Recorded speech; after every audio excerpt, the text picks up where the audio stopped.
What is up, folks? It is, we got a late edition, as always, that dude from OU. Uh, hey, folks, episode 11 of the SEC Connect, man. You got myself, Steven, Ty, and Chris with a K. Jay could not make it today. He's on a business trip. But today, folks, man, we got some awesome topics here today. We're going to talk about the spring games, talk about Bama spring game. Going to lean heavy on Ty on this one. Talk about LSU spring game as well. Topic number 2, SEC players in the NFL draft, and also Porter Wars. And we're going to step outside of the SEC territory and start talking about some Pac-12 Porter Wars also with a team out of Boulder, Colorado. But, folks, let's go ahead and let's talk about the spring game updates. And I'm going to head over to Ty. What's up? What's up, man? Nick, can I just go ahead and get this out? Like, can we just do a couple of house cleaning things today? What's up? All right. So first off, look. Oh, you got Brandon Thompson in the portal. Let's just be honest. It's a great pickup, okay? Say what you want to say. He wasn't going to play this year. His mom's a pain in the you-know-what, all the rest of that stuff. I just want to get that clear right now, okay? There will be no Brandon Thompson slander on this pod, okay? We'll leave it at that. And I'll leave Whittington alone today, too, if we can call a truce on that today. We never slander players over here. I already know. I know, Nick. I know. We never slander players. I know. We'll just call you were the one that brought it up, though, Chris, because I just wanted to get it out there in the open. Brandon Thompson wasn't even on our radar agenda to talk about or nothing, bro. Okay, he didn't even play in the spring and he was running track. Just leave it there. Yeah, it is what it is. But we'll talk about you're happy. Hey, Chris, we're going to talk about that in the Porter Wars, okay? We got a couple topics before that. But first off, let's talk about this Alabama spring game. Ty. Yes, sir. Please give me your thoughts, especially on the quarterback position. All right. Well, I'm going to start where I'm happy first, right? I want to feel good first. Defensively, there's a lot to be excited about. And don't get me wrong, it was a spring game in all facets, right? Even looking at defense, like, it's a spring game. There was good, there's bad, but defensively, the inside linebacker competition is going to be a lot of fun to watch. There were several guys that I think you can play winning football with. That being said, it's almost interesting because they've taken a transfer. They've taken a JUCO guy in Justin Jefferson. Deontay Lawson wasn't playing, but he's the presumptive starter. So there are 2 open positions, but really it seems like only one of them is really up for grabs. So that was interesting to see. The defensive front, that rotation could be really fun to watch. I don't think it's any secret. Y'all know I'm big on Otis and his upside. He came in, lost close to 100 pounds his freshman year and put his head down, and as a true freshman contributed. But, true freshman on the defensive line now, Smith, looking good. On the outside, the secondary, there were some transfers, but you feel good with where you're at on the corners. Terry and Arnold really stepping up, being that cornerback 2 to Kool-Aid. Kool-Aid having the experience. At safety, guys, I've said it since he committed. I've said it since the class came about. Caleb Downs is that guy. He's already a starter. And whoever they put next to him, I think either one of the guys, Malachi Moore has the experience. Christian Story has range. I think he's a bit more rangy than Malachi Moore. I think that safety duo, especially thinking ahead to like a Texas, right, y'all's offense, I think that safety duo of Caleb Downs, Christian Story gives you the range to really take advantage of some of the speed y'all are going to have on the outside. And that's going to be a real thing. And also the young guy, Earl Little Jr. So the defense, there was a lot to be excited about. And I think the thing that has me the most fired up is 2 of the players that are presumptively going to be the best on the defense didn't play, and Dallas Turner or Chris Braswell. And already the pressure was good. Offensively, the offensive line, that's still a work in progress. I think a lot of the offensive line is good. Look at a battle at left tackle. That will go until game 1. And look for Proctor to shake things up. He's going to test Pritchett. I'm interested to see how that lands. Running back, it's going to be a running back by committee. I think Jace McClellan is super talented. I've always been excited for him to get that year to go and prove how talented he is. But, man, Justice Haynes looks good. For wide receivers, guys, drops has got to be cleaned up. the talent is in the room. I don't know if y'all watched Kendrick Law. Nick, you and I have talked about him several times. He's fantastic. Love him. He's going to be big. Isaiah Bond could be a real smooth criminal in this room, but he's got to clean up the drops. Burton couldn't catch a cold at points on Saturday, and then he had some real big catches. Here's the uncomfortable part is when we get to the quarterbacks, right? From both quarterbacks, Ty Simpson and Jalen Milroe, there were sequences where you looked at a drive, you looked at a few throws, and you said, if you can do that all game, you have the ability to be a dangerous, dangerous quarterback. The problem, it was sequences. It wasn't anything in its entirety.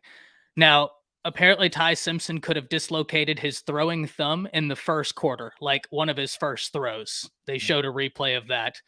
And now there's talk of the Notre Dame transfer looking at Alabama. And that doesn't make a whole lot of sense to me. I've talked about this before when I've talked about Tommy Rees. I saw a lot from Tommy Rees at Notre Dame that excited me.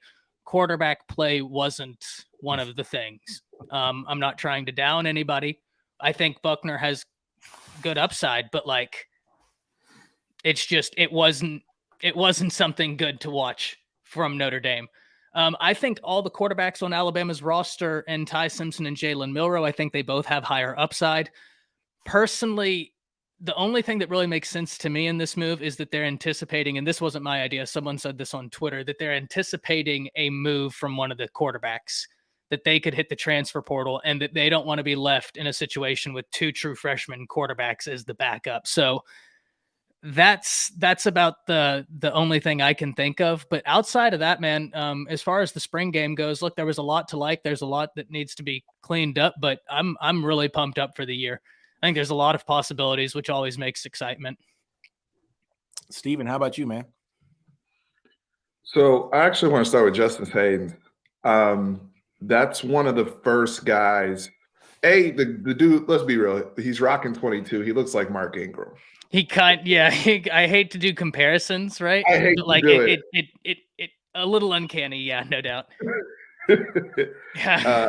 I think he had 3 touchdowns in there. And when you think about guys that can be freshman sensations, and he's in a perfect situation where there's, obviously backs in there that can help and clean up that workload, like you said, with Jace and Williams and some of those other guys.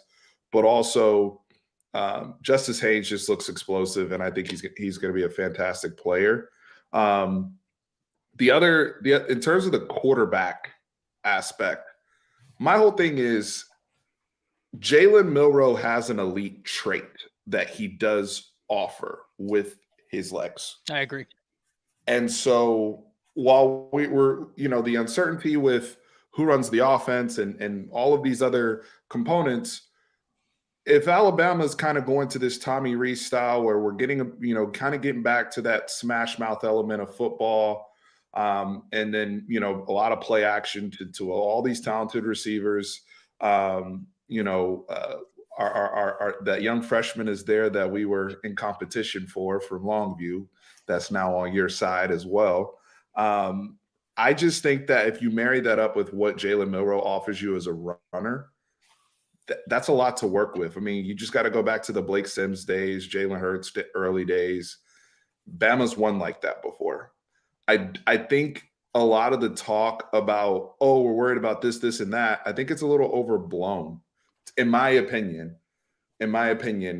I think Ty Simpson can be very good, but does he offer me an elite trait that people will have to game plan for the way Jalen Milroe to me is already an elite runner, at least. At least I get to start there.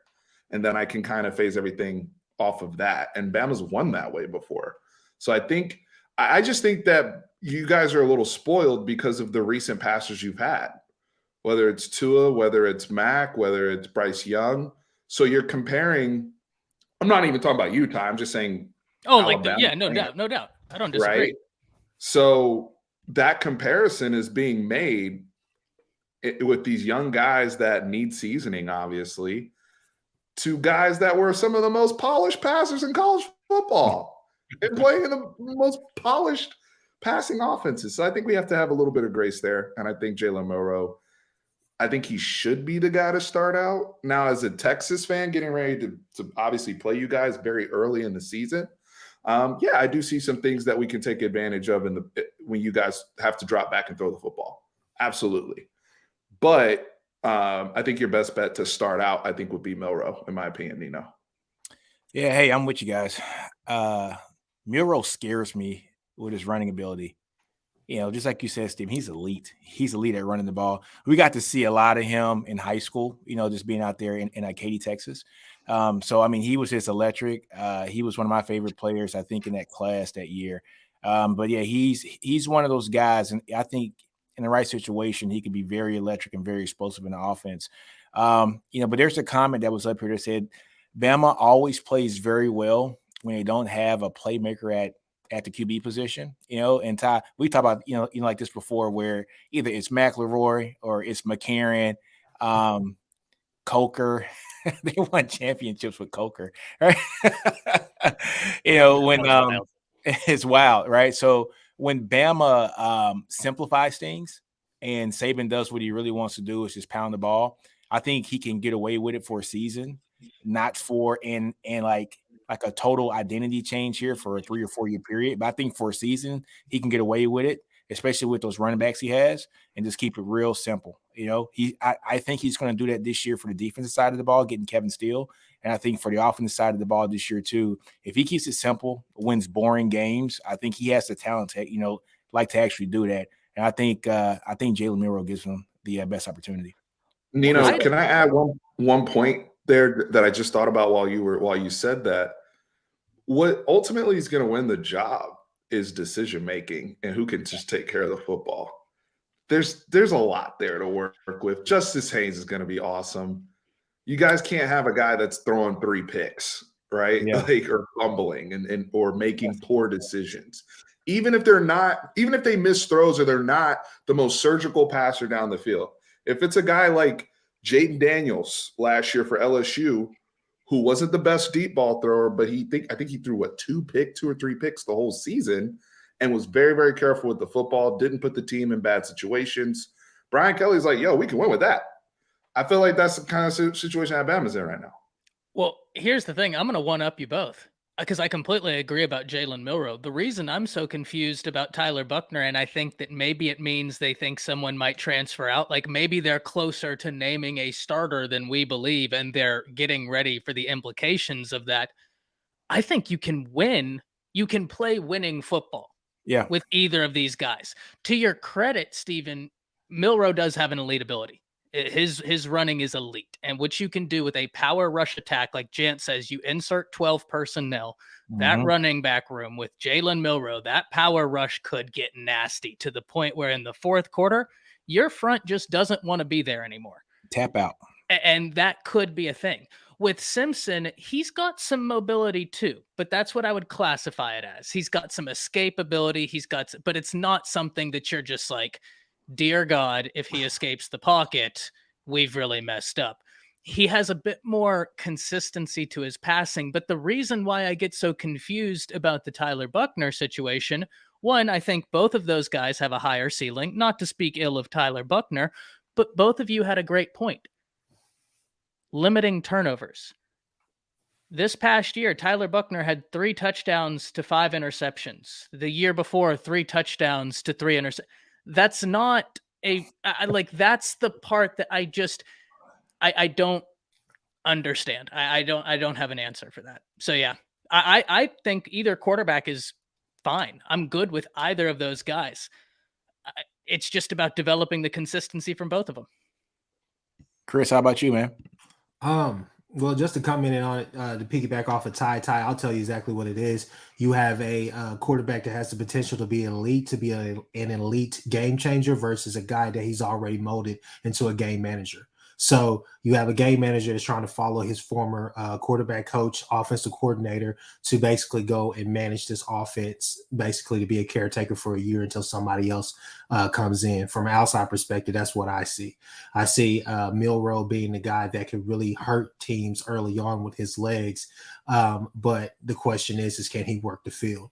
Can he, I think Steven and Nick will tell you, yeah, he can run on us all day, but on third and 7, 3rd and 6, when you guys need it the most, if we're just dropping back in zones, is he going to be able to tear us up, or what's going to happen? So I think that's the thing. You guys have, I don't necessarily know if you guys have that elite receiver that has emerged yet. I know you're excited about some of the guys, especially some of the JUCO guys, but I guess I think Benson and Law. I'm Law, man. Every time I see him play, I get more He's and dangerous, more. bro. No, he's dangerous, and rightfully so. But I guess my whole thing is just none proven, to be fair. But you guys have polished receivers though that are going to be more than serviceable. So the thing is, it's just do you have a safety outlet, which obviously his run game is what he can rely on. But 3rd and 7, 3rd and 6, can he make those tough throws to be able to move that defense and make them feel like he's a true threat with his arm as well, But Tyler Buckner going there, like that's my thoughts about it initially. It doesn't necessarily worry me. For the simple fact of Ty, every blue moon, what happens? Every blue moon, Alabama goes through this. They come in there with a quarterback that's a little bit unproven or has a lot of hype about him, but has never played a college down or whatever the case may be. And then they go and grind out a bunch of games. And then the middle part of the year, they start just hammering people because your freshmen and all the rest of them during to that middle part of the season, they all become sophomores pretty much. Everybody knows the system. Everybody feels acclimated to the speed, the level of plays you have to play at this level of football, and just go from there. So thing about it is that you guys got a couple of great tests early on. Texas will be one of them. It won't be a benchmark of your season, and no diss, but that's just there'll be a really good game on your schedule because it's going to give everybody a shot to see does Texas have that dog this year, and is Bama going to be the same Bama, or is this really and truly a rebuild year? I'm happy it's early for the simple fact of we get the punch in the jaw early, and you get a real hard look at who you are. Because I know we were in the group chat earlier and the Brian Kelly comments came up and I didn't find it disrespectful because he wasn't wrong. They won the SEC. They are king right now. Like, look, we can talk about the history of Bama and Nick Saban's the greatest, but they won the SEC. So now sure, they won the SEC West. Right. No, but you get my point. Until Bama wins the SEC West, they're the team that has to have the target on their back. So yeah. So let me, Nick, if you don't mind me just asking a question real quick, is this one of those Jalen Hurts type of years where QB3 or QB4 is the one who emerges and comes in, mid game or whatever and takes over from the start? Is this one of, I always mess up his name, but I know his first name is Blake, but it's one of those Blake Bornwall or Bornwell or whatever his name is. Yeah, Barnett. Is this one Barnett? Yeah. He played all of 5 seconds. Yeah, he did. And then Jalen came and stole the show. Yeah. Yeah, I don't see that because Jalen Milroe played last year a little bit. So it's not it's not like the Barnett situation where he was this highly touted, first or second quarterback in the class, 5-star. And then Jalen Hurts was highly regarded and had come in early and kind of overtook him. I actually think the similarities between Jalen Milroe coming from that Houston area, actually having some ties to Jalen Hurts' father, who's a coach in the area, actually, there's a lot there between those two Jalens, by the way.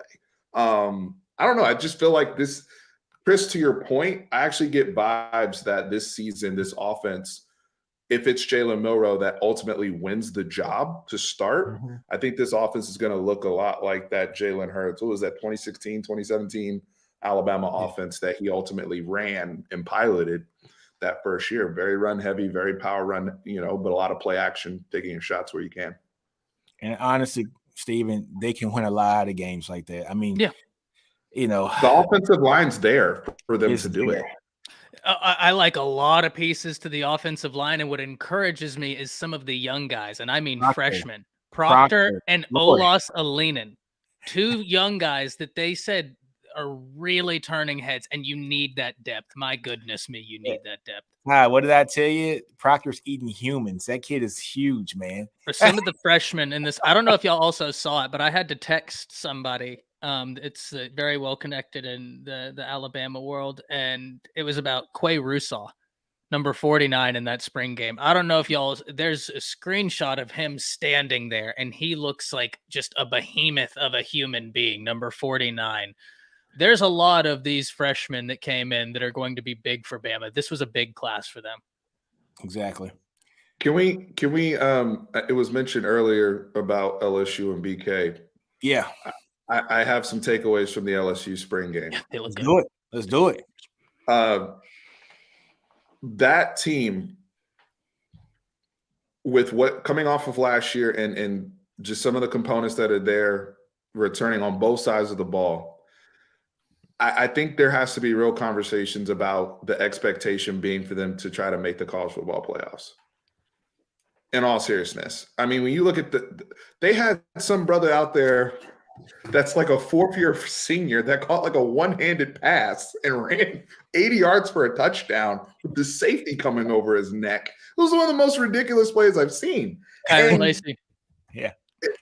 It was like their fourth or fifth string guy. I'm like, and then they still got the tight end, Mason Taylor, and they got what's his face that transferred in there to play running back. He's had a big spring, by the way. Kyron Lacy. He's had a big spring for them. Look for him to have a big year. Yeah, he's rocking number 2. He looked good, dude. He looked really good. I like the fact that they have 2 guys that they feel just fine playing quarterback. I know it's going to be a back and forth thing, between Nuss and what Jaden Daniels did last year. They both look like they've gotten better, honestly. They run that offense really, really well. They're in their second year. Everybody's comfortable with BK. I think Harold Perkins, by the way, they got him playing in the middle now. He's rocking number 4. Did you see him? You can't miss him. Hey, they have star power. They seem to have star power out there. That's what I took away from LSU's spring game. Okay, so this is what I took away from them. Let me see them against Florida State, first game of the season, and let me see if what they're built to, or what they're really about. Because the whole thing that's a get it back in blood game, Chris. We all remember what happened last year on Labor Day. You sure did. Just saying. I think okay, guys. Say the coaches. Okay. Job okay. What's the last Big 12 championship y'all had? But anyways, I digress. All I'm saying is this right here is that look, I think we need to pump the brakes a little bit because we're drinking the Kool-Aid because it took them a while to put that together. We all know that Jaden Daniels has all the talent in the world to be a great quarterback, probably be in the Heisman conversation. But the whole thing is that it's just too early to tell right now. I think they have a really good slate of games. I mean, obviously they start with Florida State, Grambling State. That's going to be a win. Shout out to Grambling State though. They go to Mississippi State. That should be a win. They're still trying to. I don't know what to really think about Michigan State right now. Arkansas at home, and then they go to Ole Miss. So those first 5 games, that's a nice little stretch, and those some good tests that are in there before they really hit that last half of the SEC.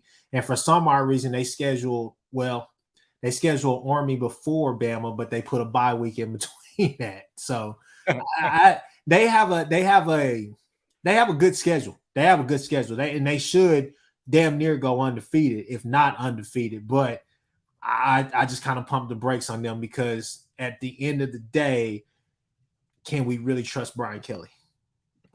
Okay, time out. Time out. I got time out. I got this, Steven. Go ahead. Chris, what you mean? Can you trust Brian Kelly? I'm just saying, look, I know what he's done up there at Notre Dame, but this is different. This is the vaunted SEC that they talk about. I'm just saying that. Yeah, but now he's got LSU resources. Look, he got LSU resources. I get that, but it's not like they looked apart the entire year last year. I mean, they beat Bama. After that, everybody was just like they're the darling. Now. They went 9. I'm just telling you, I'm not big on LSU. Never been big on Brian Kelly. We need to screenshot Steven's face right there. They went 9-3 in the regular season. I'm not. And look, that's And fine. then- I'm just telling you from my personal opinion. I'm not big on him. I'm not. Even at Notre Dame, wasn't a huge fan. I'm just telling you that. Why? Huh? Why? It's Brian Kelly. Brian Kelly just rubs me the wrong way. Like I wasn't really a fan. He piecemealed that team together. Notre Dame, the same thing they're doing with Marcus Freeman, or they did with Marcus Freeman last year, is the same thing they did with him. They barely won games. They would always drop a game or two to somebody they didn't have any business to. They go out there and play against Marshalls and teams like that. Brian Kelly, I don't know. My gut feeling is that like this season isn't going to go the way that they expected to. At Notre Dame, I mean, he went to how many college football playoffs? Was it 2? At Notre Dame. At Notre Dame, where Notre Dame has lost its luster. It's not Notre Dame of the 80s and 90s where kids want to go wear that gold helmet. It's not the same anymore. He doesn't have the recruiting ground in Notre Dame that he has now. He's recruiting his butt off now. He went 9-3 in the regular season, lost to Georgia in the SEC championship game like everybody else did in the country. He lost to Georgia. Dude, I don't know, Chris. Now, Ty, I tell you this right here. Ty, say this. Ty, I think you'll back me up on this. On your show, we talked about Brian Kelly becoming the coach for LSU, and I think on your show I did say, yeah, he's going to add structure to it. We always say LSU is just one good coach away. I'm not saying he's a terrible coach. All I'm saying is I think we need to pump the brakes on the expectations. Florida State is another team, but I'm just saying, like, that's just my opinion. I don't necessarily think that we're Steven is saying college football playoffs. I'm like, hey, Bama's still there in the SEC West in there. And as far as I know, they have to go to Bama this year, and that's going to be a damn good game. So let's kind of pump the brakes on that for as far as just having lofty expectations for them, which rightfully so. They finished the year one of the hottest teams in college football. I'm gonna admit that Perkins kid is real, but Chris, how can you say the vaunted SEC and all this type of stuff? He came into the SEC and finished 9-3, like Nino said. They go and beat Purdue, obliterate Purdue off the face of the earth in the middle of a sex scandal, and just kept like. If we're going to talk about structure, and then they all jumped on the mattress, just reading the room and just going. It was incredible. It was incredible. They was reading each other's palms. I'll tell you what. The end of 2022 into 2023 has been a media gym. But see, we're talking about two different ends right now. But all I'm saying is, I don't think we are. I think that's the problem. all that I'm saying is that that's fine in the 2022 season. This is 2023. We got to see. Okay, high expectations. You can have your high expectations. I can have my kind of low expectations for them. And I'm not saying they're going to finish 5-7 or anything like that. I'm just saying that they're going to go. I mean, I don't know if college football playoffs. I just don't see it. I think Bama is going to hit a stride by the time that they play Bama. That's fair. That's fair. I certainly hope. If they beat Florida State in the first game, they only have one true game, I think, left in their schedule, and it's Alabama. I think that last year they went to A&M, and they got beat by A&M in A&M. Weird game, right? This year they get A&M at home. Bama's at Bama. If they get past Florida State, they had the potential to go 12-0 or 11-1. And I don't think that game hurts them regardless, to be honest with you. I think it's going to be a good loss on their schedule. My whole thing is that I still don't discount going to Ole Miss. I think going to places like that's a tough game. And you already know that for some odd reason they play Texas A&M tough, which they should kill Texas A&M. Texas A&M tough. Yeah, they play them tough. And I'm just saying that, there are games on this schedule where they can slip up at. I mean, you're coming off of Auburn, which you probably should beat them, Auburn by 40. But when you come back to next week and then you go from playing against this Hugh Freeze offense to now everybody got to pack it in and we got to nut up and play against Army. I mean, I'm not saying Army's going to go in there and beat them. I'm just saying there are games that they could trip up. I think that Ole Miss game is definitely one that they could possibly trip up at too. Ole Miss, okay, so Ole Miss is a legit game. In my opinion, that's especially at that point in the season, that's a legit game. I will say that they lost to A&M last year. What'd you say?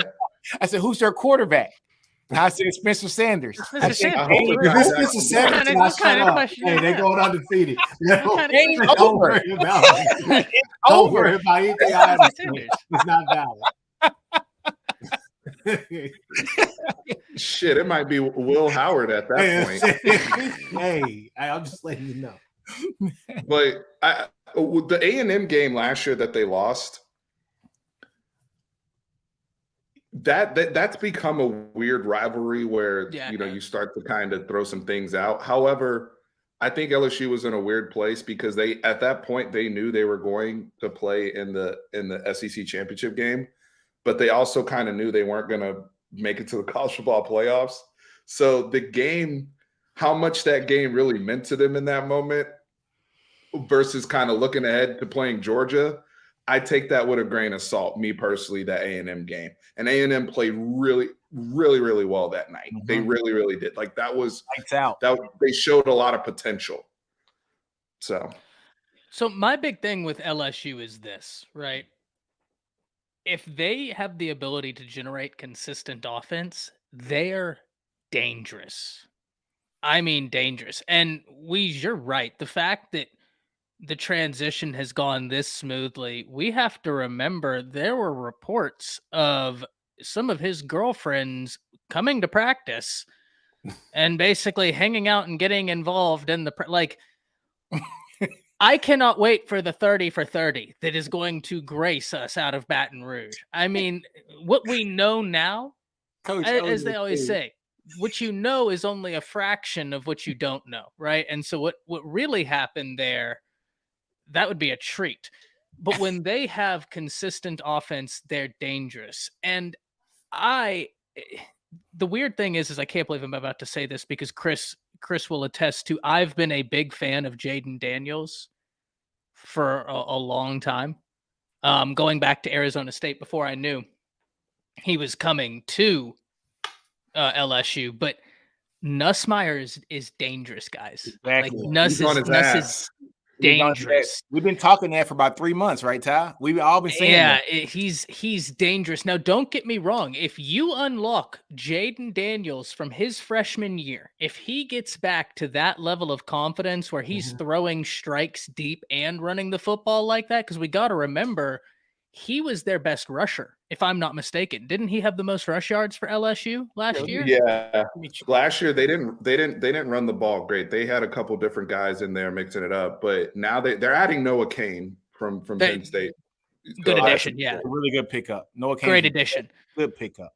But unless that, depending on how that works out, I think will be a big deterrent as to like who they go for with the quarterback. But guys, one thing and Jant said it earlier, and Moss, let me know if I am wrong on that, because you said false information. If I'm wrong on that, but that was very widely reported about the Coach O story.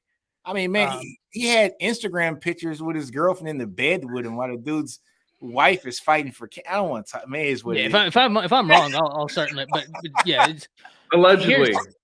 Allegedly. No, the pictures are out there. Nobody photoshopped that.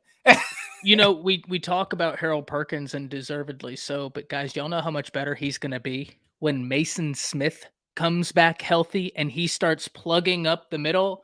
We have forgotten about a dangerous individual on that LSU defense because he got hurt so early in the season. And Harold Perkins was sensational. I don't know that there's a defense out there that wouldn't take Harold Perkins today.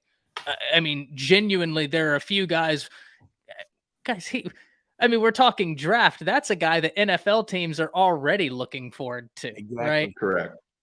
But LSU, I'm really excited for. I am really glad that Bama doesn't play them in Death Valley. Yeah. This is a transition year in a lot of ways for Bama, and I'm confident in a lot of the aspects for them. But LSU, they have got a lot of power in a lot of different areas, and I think it's going to be a lot of fun to see. Hey, Lone Wolf, that I think he had a good comment about Arkansas. It just depends on which KJ you get that game, but. Yeah. No, I mean, I would say, look, there's merit in everybody's argument. Look, Stevie wants to have high expectations. That's great. Let him do it. He has it for every team that he roots for. But I don't root what for I'm LSU. what all I'm saying is this right here. It's with Call it like I see it, brother. so what? I call it like I see it. I was just saying, Root for LSU. but regardless, though, look, I don't know. It's either them or Florida State. One of those teams are not going to live up to the expectations that are placed. God, what a great matchup! But it's going to be a great matchup that first game. Week 1. Yeah. All right, guys. We kind of went long on the first topic. Let's go ahead and switch gears, folks. SEC players in the NFL draft. We're going to talk about 3 or 4 players right here. So not Ty, Steven actually brought this up. Will Anderson. Where's the love for Will Anderson? Why are people nitpicking Will Anderson? Steven, I'll start with you. What's your thoughts on that? So I think it's one of these things where, and I apologize to the people on the live yesterday. I meant to say his sophomore year. Everybody beat me up about, I said junior year. His sophomore year, he was unbelievable, right? And he was one of the best, if not the best defensive player in the country. And when the numbers aren't, particularly there for whatever reason, but, the defense and everything, people start to nitpick. And I actually have this opinion. When you look at Micah Parsons, Jamar Chase, and Rashawn Slater in the COVID year where they all sat out after they had these big-ass years, right? Mm-hmm. I feel like the perception of them stayed at what they showed last, whether it was on film or statistically. So no one nitpicked them because they didn't play football. If Will Anderson had not played last year, I don't think this nitpicking is going on the way that it is. That's a great point. Because at this point, now I'm starting to hear crazy stuff. Like he has a low ceiling. Like I'm starting to hear the low ceiling comment. Oh, he's a tryhard. Oh, he doesn't, he had 1 tackle against Utah State. Oh, no. Ty, this is your guy. Talk to me, man. So I can tell you what it is, especially from his numbers perspective, why his numbers are down. They drop him in coverage at a ridiculous clip. Like, I don't know if they broke it down, but I know his sophomore year, I almost did it too, Stephen. I almost said his junior year as well, but his sophomore year, it was something like 35% of plays they would drop him into coverage. He had 17 plus sacks while being dropped into coverage at that percent. They did it even more this year, which was one of the things with the Golding defense, right? Like he would drop weird players. I don't say weird because that's not uncommon, but to do it that much for a guy like Will Anderson, whose first step is so unbelievably fast. If you don't believe me, whenever you're watching an Alabama game, hit pause when the ball is snapped and watch where the line of scrimmage is. Whether your tackle or not engages Will Anderson is beside the point. That guy is backpedaling for his life off rip because Will's first step is that quick and he grades in the run so good. I know there's a lot of love for Tyree Wilson, and in fairness, I have not done my due diligence in just jumping down the film with Tyree Wilson, right? But here's the thing. Tyree Wilson in 4 years has 17 sacks at Texas Tech. Will Anderson, his sophomore season at Alabama, had 17 and a half sacks. So I'm to believe that someone who outproduced the guy who's supposed to be the best edge in the draft in one season has a low ceiling. Sometimes the draft talk gets so like wild to me that it's just like, y'all have got to be trolling, right? Like they've got to be trolling. That's got to be bait. That's what it is. It's got to be bait. Chris, how about you? I'm going to piggyback off of what Ty says, man. The NFL needs to do something about that as far as like the testing and all the rest of that stuff, and try to keep that stuff as in-house as possible, because at some point people are going to start wondering like, why are we doing this? Back in the day, it was black quarterbacks can't be a quarterback in the league, or you have to be this size to be a quarterback in the league. You have to have the prototypical hands, this, that, whatever the case may be.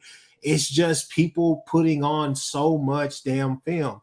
And that's the reason why it's kind of like damn, it's crazy that they have to actually go to school 3 to 4 years just to be able to be drafted because, you know, and when you're getting drafted in the NBA, people are like, no, go your freshman year. Because if you go, if you keep, the longer you keep going and the more film that they have to critique you on and try to really tear you down.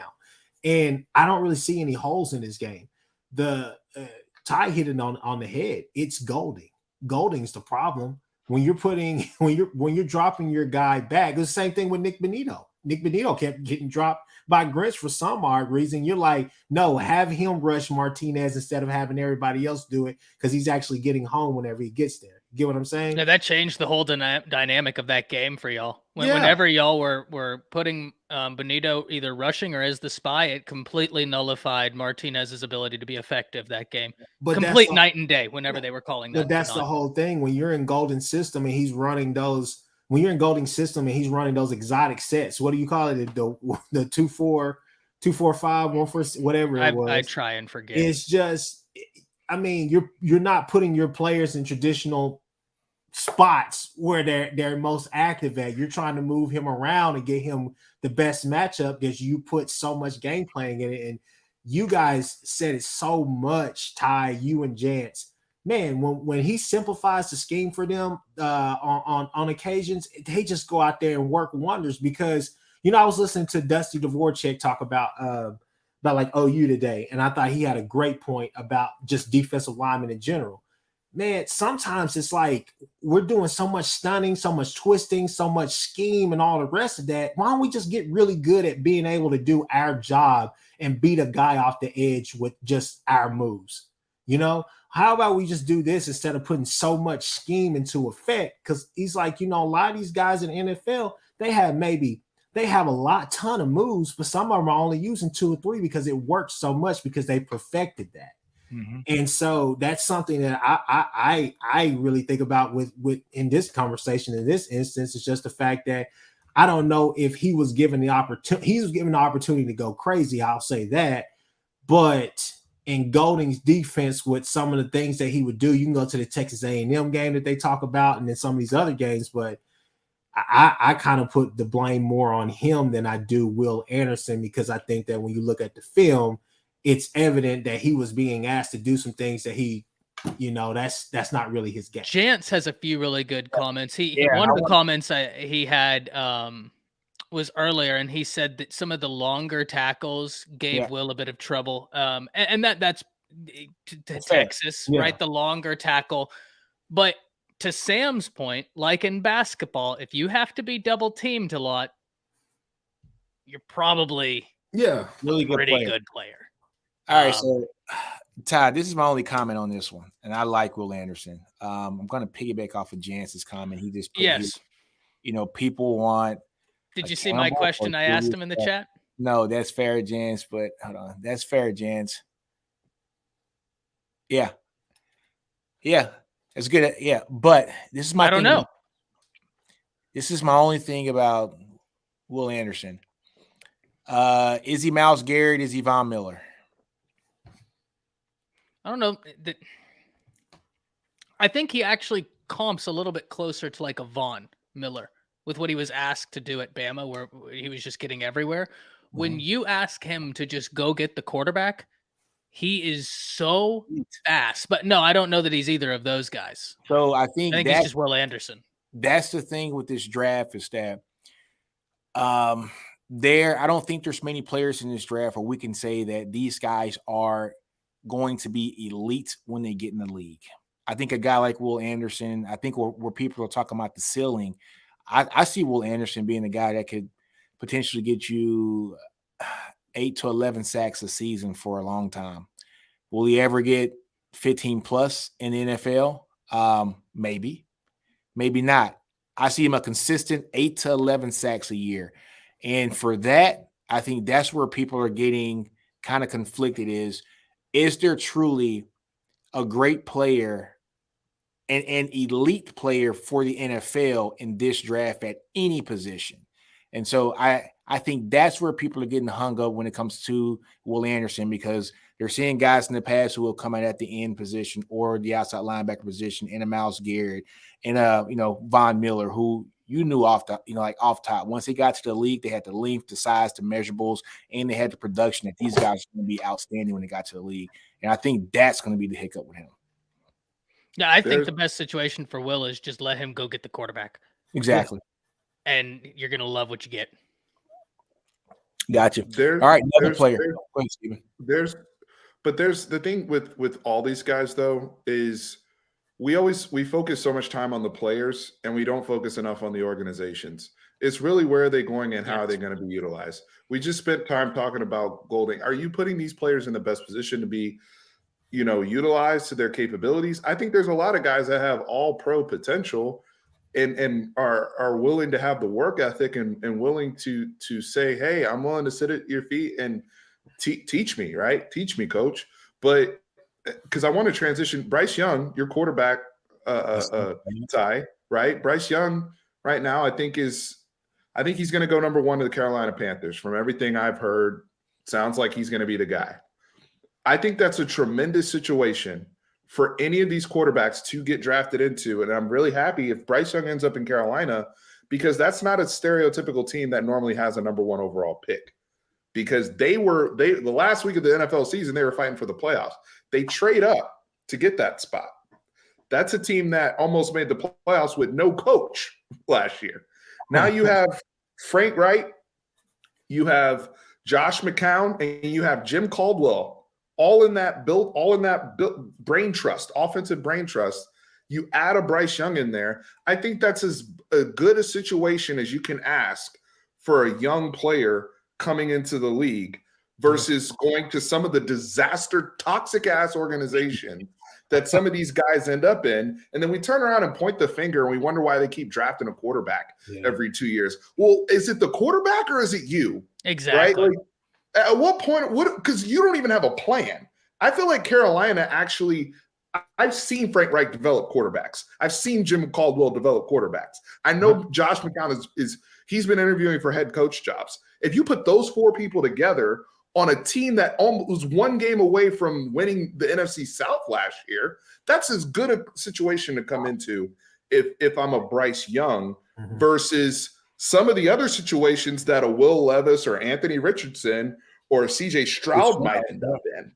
I think we got to take note of that. Got to stay out of Houston. Every time I see one of these quarterbacks get drafted by them in one of the mocks, I'd be like, no, please, don't do it.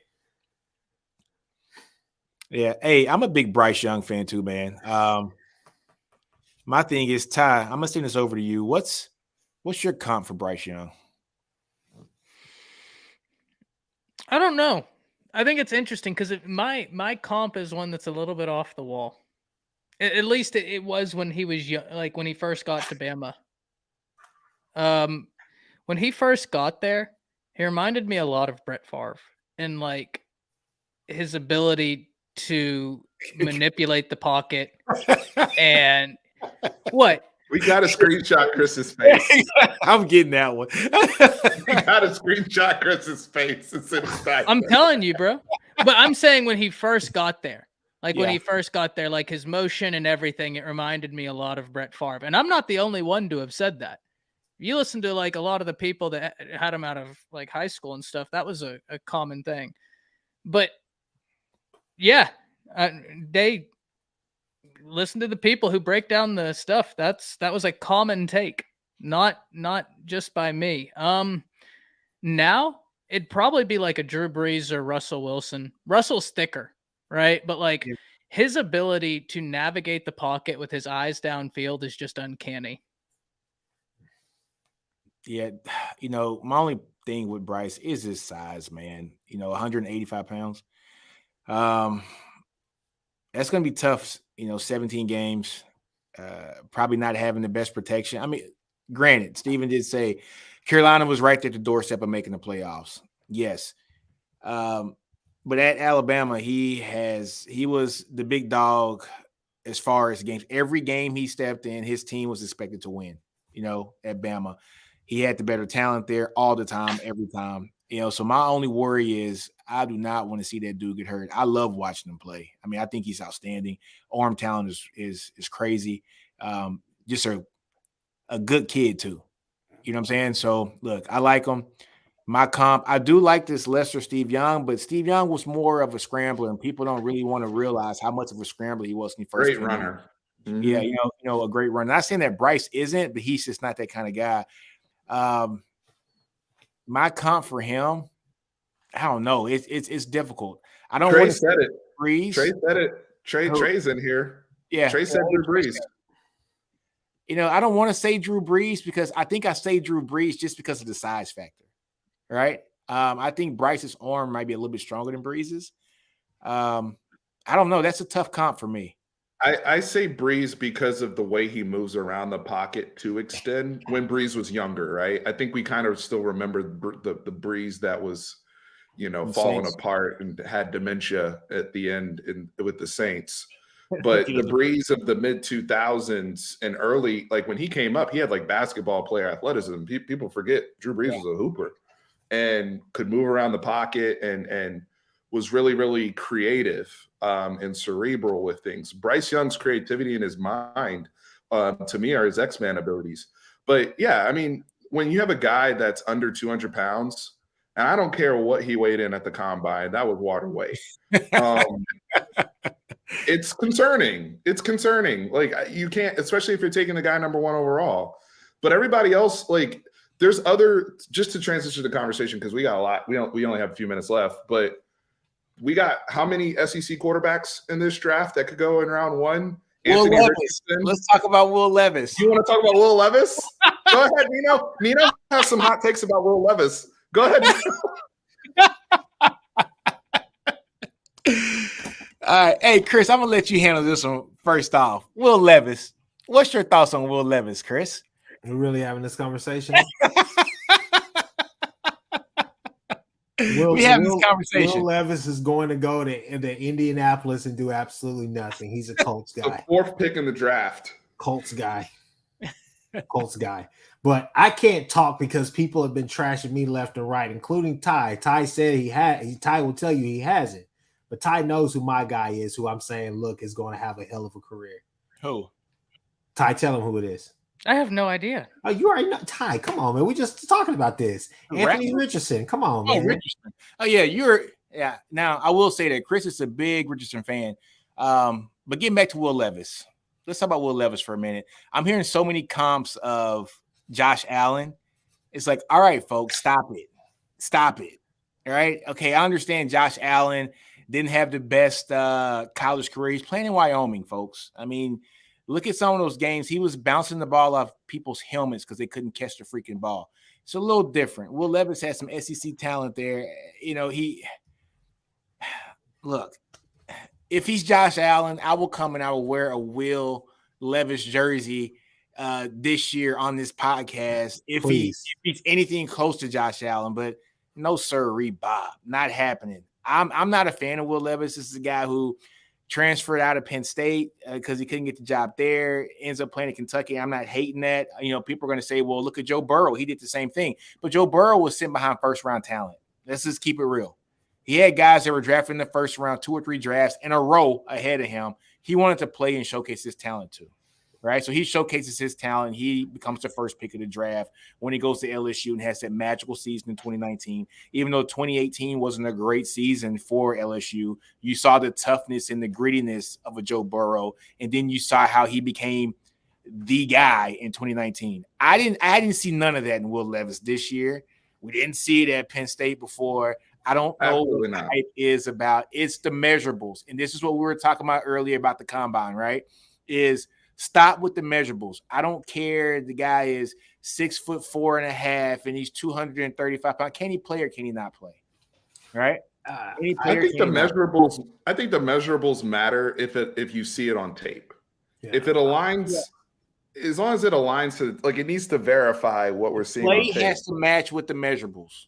Yeah. The play must match with the measurables. And I think now let's get on Anthony Richardson. I was just gonna, can I add one thing? Yeah. I think that Will Levis's comps are like, I don't know, maybe a Tim Couch or a Ryan Leaf. I'm not at all. Oh, you're not. Hey, I was gonna say Ryan Leaf. Jay, not excited. Jay has the comp. Our Jay who couldn't make it tonight. Oh yeah. He texted us. He said Jake Locker. I'm not going to go and say I don't think it's fair to say Ryan Leaf because that's insinuating that he's not even serious about football and there's like some other issues and demons going on behind the scenes. I don't think that's fair unless you know something. No, I was just unless you know something in the field. But Jake Locker, I think that's because if you think about it, he does look kind of like Jake Locker, like with the bigger muscles and build and everything. Yeah. But like almost like too big. Like, bro, you look like RoboCop. Oh, you know what I'm saying? All right, like so Brady Quinn. Brady Quinn. No, Yeah. he's better than Brady Quinn. He's better than Brady. No, Brady Matt Quinn got too Liner, big. a more athletic Matt Liner. No. Matt Liner? Matt Liner was good in college. Matt Liner's one of the great college quarterbacks. I'm talking about pro Matt Liner.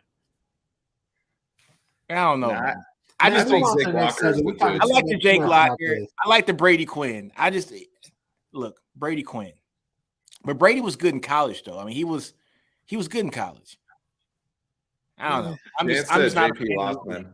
David, I've never heard anybody ever say Bryce Young is faster than Michael Vick. Whoa. Oh, okay.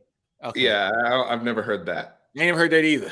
The only quarterback that people ever compare to Mike Vick when it comes to running is Lamar Jackson. Yeah, Bryce is no. He's elusive.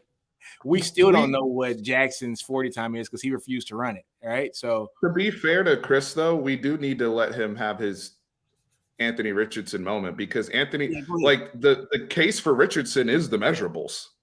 That's it. That's I was about to get into that. So Chris, go ahead with Richardson, please. I mean, I'll be honest with you. I think he's a poor man's Cam Newton right now. I think when you're coming in there coming into the league, he's going to need an offense that is based around his skill set, kind of pretty much an RPO based. What a lot of teams are trying to run now, getting into that and helping him in the run game to get him comfortable. I think he is a guy that can let it rip down the field. He has all the intangibles. He has the arm. I think he has all of that. It's just all about right here for him and being consistent. Florida, you saw flashes of it, but you didn't see the consistency. And so that's going to be the biggest knock on him. And if he sits for a while, that will be the reason why. Is not because he doesn't have the tape, is because the consistency wasn't there. That year where they had McMullen and they were, going through all the ups and downs or whatnot in McMullen's last year, he came in different times and was setting one quarter here, 2 quarters there, a whole game here, and was setting everybody on fire. It was just like the talent's there. There's no way Emory Jones. Well, I know, but that's what I was saying. I was about to say that is that going into the next year, you're thinking like there's no way Emory Jones is going to take this job. Like it's his job, like it has to be because he's just that damn good. I mean, he had a lot of hype on him, and the intangibles are there, man. I just think that I'm rooting for the underdog in this one, and I think he's a kid that he's a value pick. I think that if you get him at 11 or if you get him at 32, I think it's going to be a or whatever you get him at. I just think that it's going to be a great pick. I think he's going top 5, Chris. I think he's going. I kind of do. I do too, but I hope not to Houston. And guess what? He's going to get somebody's GM fired. Well, I'll tell you what. If he doesn't make it top 5, didn't the Raiders get into number 7?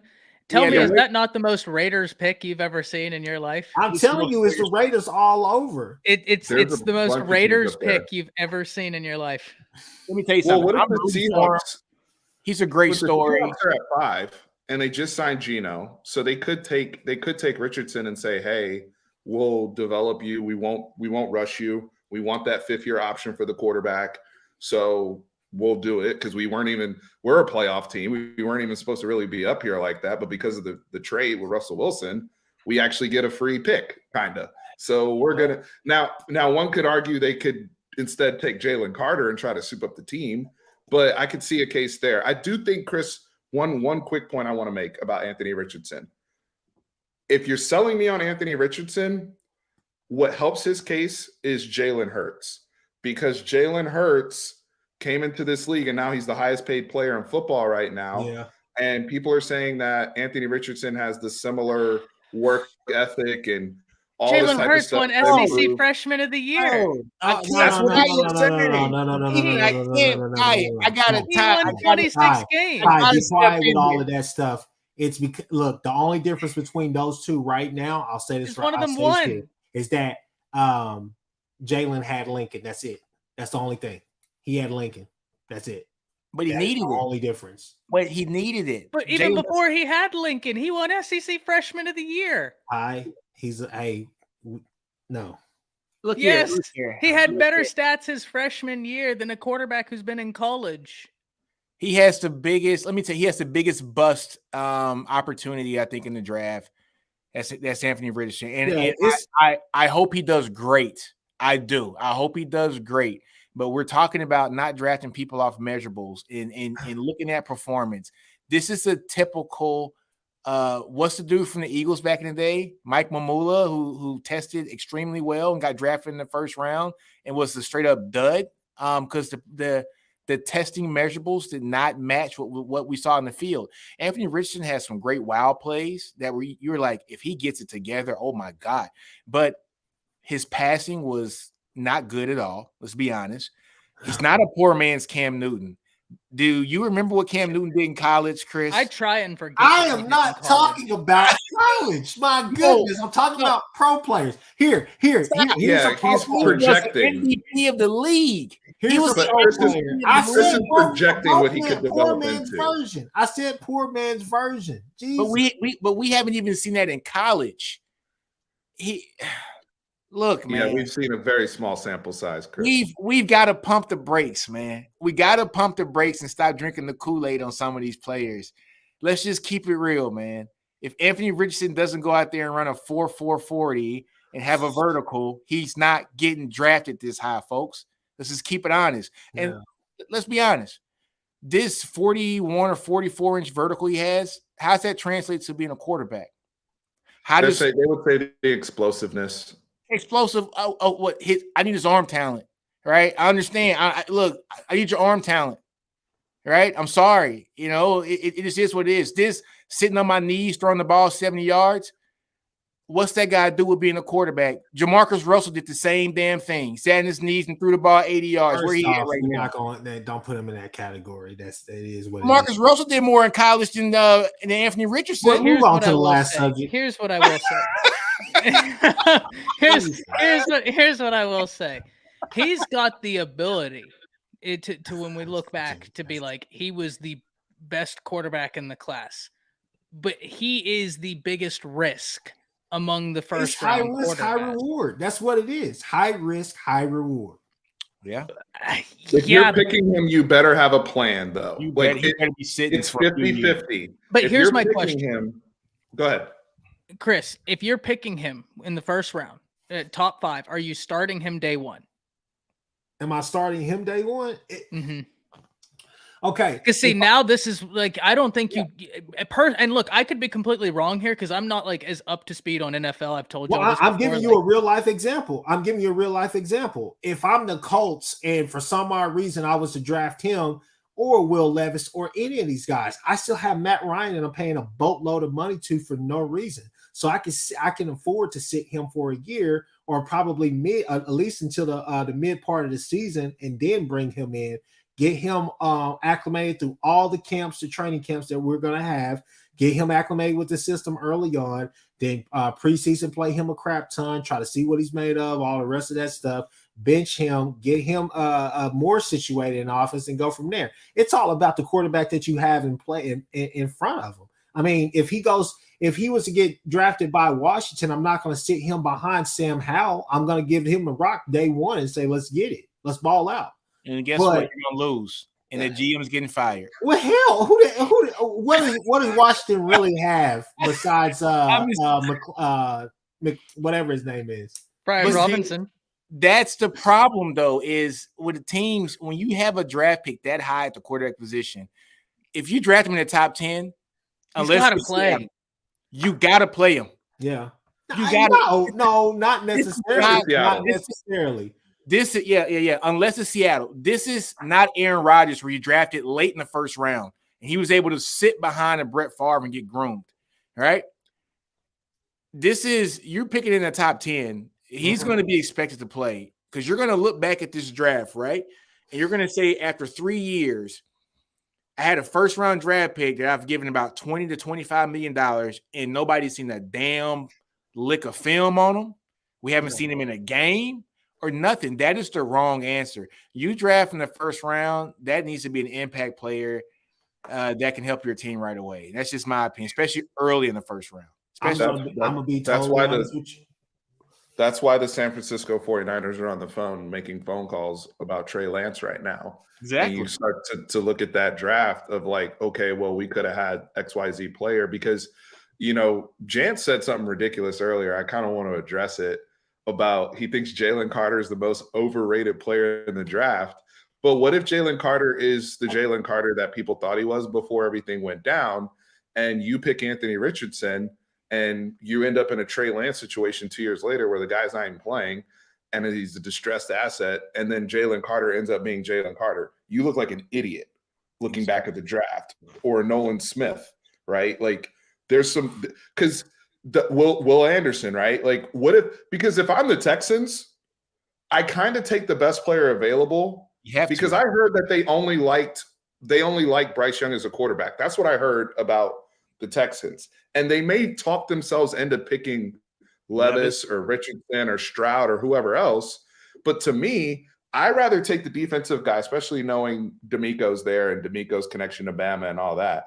But I'd rather take that knowing that Caleb Williams, Drake May, Quinn Ewers, all these dudes might be in the 2024 draft that I think we have higher grades on than this group.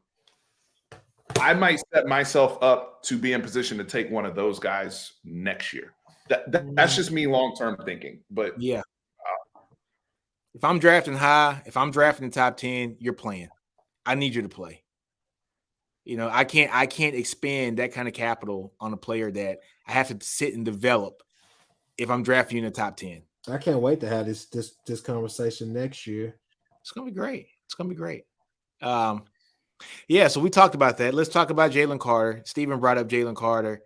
How far does he fall, Steven? I want Jance to explain why he's the most overrated player in the draft. That's an extreme comment. I want to know. But in regards to Jalen Carter, before we were just kind of some of the same, but we were talking about Will Anderson. We understand the stuff that's happened off the field, and our thoughts and prayers still with the Georgia community over the two young people whose lives were lost that night and everything that went down. With that being said, his punishment might be a blessing still in all of this, because Philadelphia is sitting there. Let's be real. Philadelphia is sitting there at 10. They already have Jordan Davis. Hargraves left in free agency. And I know that there's talk about Bijan. We love Bijan, the whole thing. I think Bijan actually might go 8 to Atlanta, but we'll see. I could see Philadelphia just throwing out stuff to make him fall, throwing out BS, and then pairing them back up. Like, I could totally see that situation, or going a Nolan Smith route. But I think Jalen Carter, I don't know if he falls past the Bears, but that's a guy that before everything went down, I didn't see not one board that didn't have him in the top 2 to 3 players in the entire draft across consensus. So we can't just dismiss the what will happen with Jalen Carter and how dominant he was at Georgia. And look, I like that Eagles pick, Steven, because Fletcher Cox just signed a 1-year deal with him, right? And so now you bring in a rotation of Jalen Carter, Jordan Davis, Fletcher Cox, and Fletcher Cox eases out next year because this is probably going to be his last year. That's nasty. Then you have Jalen Carter, who's been getting plenty of reps his rookie season, pairing back up with Jordan Davis. Now you got 2 330-pound plus defensive tackles who are very physical and very athletic, manning the middle of your defensive line. Oh, my God. Nasty. Hey, I hot take. I'm with Sam on that in the comments. I got Bijan going to Dallas. I don't think Do you think they trade up, or he's going to fall to 26? I think he's going to fall. I don't think he falls that low. I'm with Steven. I think a team is going to do something desperate. Mm-hmm. I think a team like Atlanta, just like you said, I was reading a lot about Atlanta. They do crazy stuff like that, like not draft the right players at the right time. And I think trust me, Steven knows about that for like probably the past 15 years. That's Dallas all the way. But I'm just saying that Dallas it makes sense. Dallas needs That's to not get true. into that The race. one thing Dallas does well is draft well. What are you talking about? The last 2 years? The last 3 years? They got it right? Come on. How many misses? Did we miss on CeeDee Lamb, Chris? No, was you that a didn't miss? On CeeDee Lamb. That's what I'm saying. In Did the we past, miss on Michael Parsons? years. Hey, Steven, I got Cowboys. How about that? I ain't a Cowboys fan anyways. Hey, Steven, I got him. When they drafted Travis Frederick and everybody said it was the wrong thing to do and the end of the draft, did they miss on that? With the first round draft pick, they said, "Oh, we could have got him in the third round." He was an All-Pro center for anybody with a brain. Anybody in these comments will tell you Dallas does not draft well. A top 2 to 3 drafting organization in the NFL. Yeah. Facts. Like, if you think about Trayvon Diggs at 52, come on, man. Michael Parsons last year. Michael Parsons, Deron Bland in the 5th round that picks off 6 passes last year. My point exactly. Move on to the next thing. Like I said, Prescott in the 4th round, and we draft poorly. Come on, man. Come on, man. I'm gonna ignore the troll. Hey, Steven, I think our worst draft pick out of all those that you just said was probably the guy from OU, and we got him in the 1st round. But anyways, even though he's a great player, though. But when you look at the totality of all that, getting the value picks that we got for those guys, he might be the worst pick out of all of them when it comes to the draft and their position. Well, go ahead and trade him to Arizona or somewhere else, and then we'll see what y'all are doing. Can you highlight Jance's comment about the constant? He put his notes in there on Jalen Carter for us. It was earlier. No, it was before. He put it before. He said constant, consistent, and getting up. Yeah, conditioning worries. Okay, so I respect it, Jance. I respect it. You got. We'll see. And I also, thought the player was. So one thing that Jance, I want to piggyback on that too as well. One thing that does worry me, this wasn't his first time driving fast, doing this thing, but what 21, 22-year-old kid wasn't driving fast in college? But, there's a video footage out there where, he's going, mysteriously 89 miles per hour. And like Chris says, 90 miles per hour puts you in jail. Right? But he's mysteriously going 89 miles per hour. And I think that was a couple times too. So, it's money doesn't make you smarter. It just enhances who you are at your core. And if you are a person that bucks the rules, doesn't care about authority, when I put $5 million or $10 million in your pocket, now what kind of person are you going to be? It's going to be the same player, just richer, right? So I think that's one thing that has to change. What kind of decisions are you going to make on a regular basis? It's a big aspect of this, and we're going to see this continue in college, guys. With NIL, we've talked about NIL multiple times, but those responsibilities are critical. David, look, Bijan is going to sell tickets. He is going to sell jerseys. He is going to be the face of somebody's city. We already saw it in Austin. So the value that Bijan has, I think, goes beyond just the traditional running back, only because of what he can do in the receiving game. And I saw, I think it was Ian Boyd or somebody talk about this earlier today, saying if they use him in the Christian McCaffrey vein of what he can do in the slot. We didn't do it at Texas enough, honestly, in terms of the pass game stuff. But that's somebody who you don't just look at as a traditional running back. That's a game breaker. That's an offensive weapon that you can do so much with. I just hope Bijan ends up I just want him to end up on a good offense, on a good team. I don't want him to go somewhere where, like Atlanta, and that's all they got, because they'll run his ass into the ground, and I don't want to see that. That's happen. why I was saying Dallas makes perfect sense. They need a running back, because I think you guys got rid of Elliott, right? Yeah. You would pair with Tony Pollard. We have CD. A lot of different. We just signed Brandon Cook, or traded for Brandon Cook. So yeah, that's a situation where it would work for sure. I don't know if he falls that low, somebody's going to trade up to get him. I could see a team like Buffalo trading up a couple spots to get Bijan if he falls that low, because they're in depth running back. Cincinnati is in play, guys, because Chris's boy Joe Mixon. We don't know what will happen with that situation. I think he's going to be fine, but I'll have to see more. Hold on. You got another situation? Yeah, Chris, you want to tell him what happened with Joe Mixon, man? Tell me, Chris. I don't even want to comment on it. I mean, it's. I don't even know. I don't even know if it's went that far, man. I mean, there's nothing that's really came of it like that. I haven't really paid any more attention to it unless you guys know something. But I think he's going to be playing day one. That's my thing. So, all right, we'll see. But I'm just saying, Saquon Barkley got hurt a lot too in the NFL. And I think that's Bijan's comp. So. That's my whole thing. You can be Saquon all you want. Don't turn him into Reggie Bush, Nick. I think that's terrible. Put him in a system that's where he can run the ball and do what he does best. I'm not trying to put him out there in the slot and do all the rest of that. He's not Christian McCaffrey. Do I think he could be better? Yes, but I'm not trying to use Bijan like that. I need a running back. That's what I'm getting him for. If I want to go get a slot guy, I'll get a slot guy. Drake Stoops is going to be in the draft next year anyway. Oh, positionally, stop it. Stop it. Positionless football is the key. That's why you see teams like San Francisco do great things, because they have, guys who play multiple positions. Christian McCaffrey being able to play running back, go to the slot. Deebo Samuel's playing the slot, playing wide receiver, playing running back. Positionless football. Bijan as an offensive weapon gives you many opportunities to play as much positionless football as possible in the league. I think it's going to do great things. All right, folks.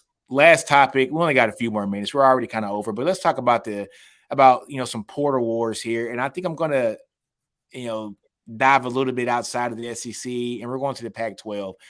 Deion Sanders, 61 players are entered the transfer portal since he has come to Colorado.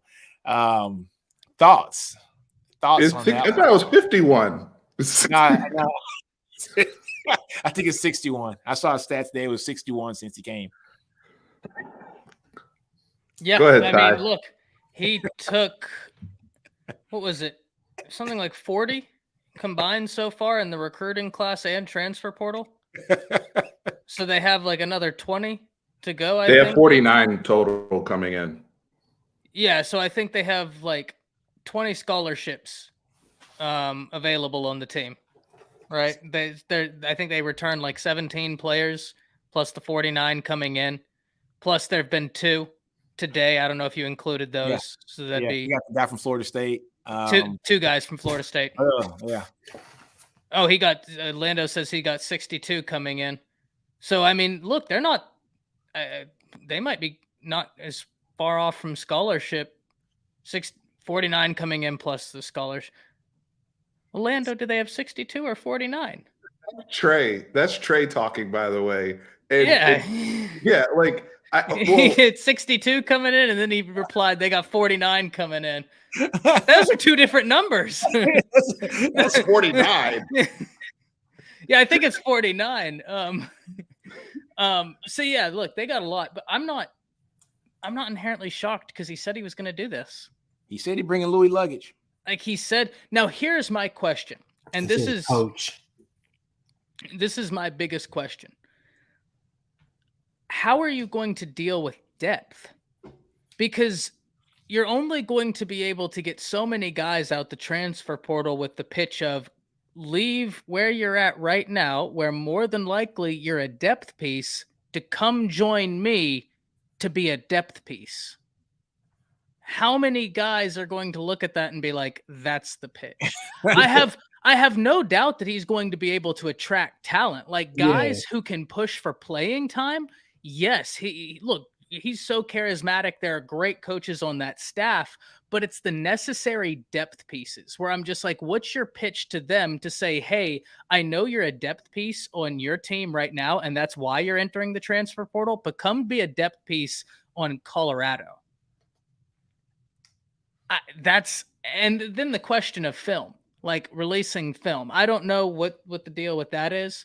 But I don't know why that would be detrimental to release film. I mean, I don't know. Like, I'm not saying it is or it isn't. I'm saying I don't know. In theory, I don't know why it would be if you have new schemes, new players, right? It's not like any of that film would be a 1-versus-1 rep, because more than likely the guy that he was going up against is no longer there and the scheme they're running is no longer being employed.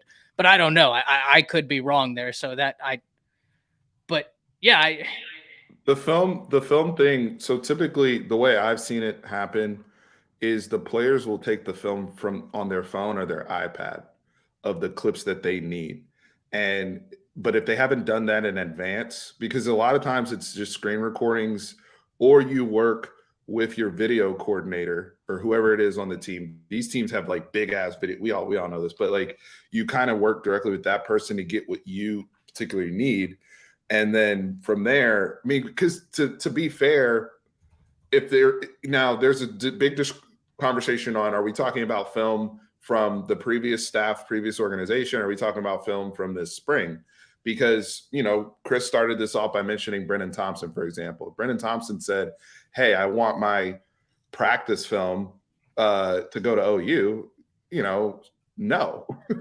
The answer is no, right? Like, but but if we're talking about more so certain clips and things of that sort, a lot of these guys are just taking it from their phone. Like Travell Johnson, who's in the portal from our team, if you look at his clips on his Twitter that he's been posting, all of those are from his phone or his iPad that he's either cut up himself or recorded and took off of there. So a lot of these players, that it sounded to me, some of these guys weren't expecting to leave and didn't put some clips together beforehand. And so now that they're in the portal, it's a lot harder for them to go back and get film.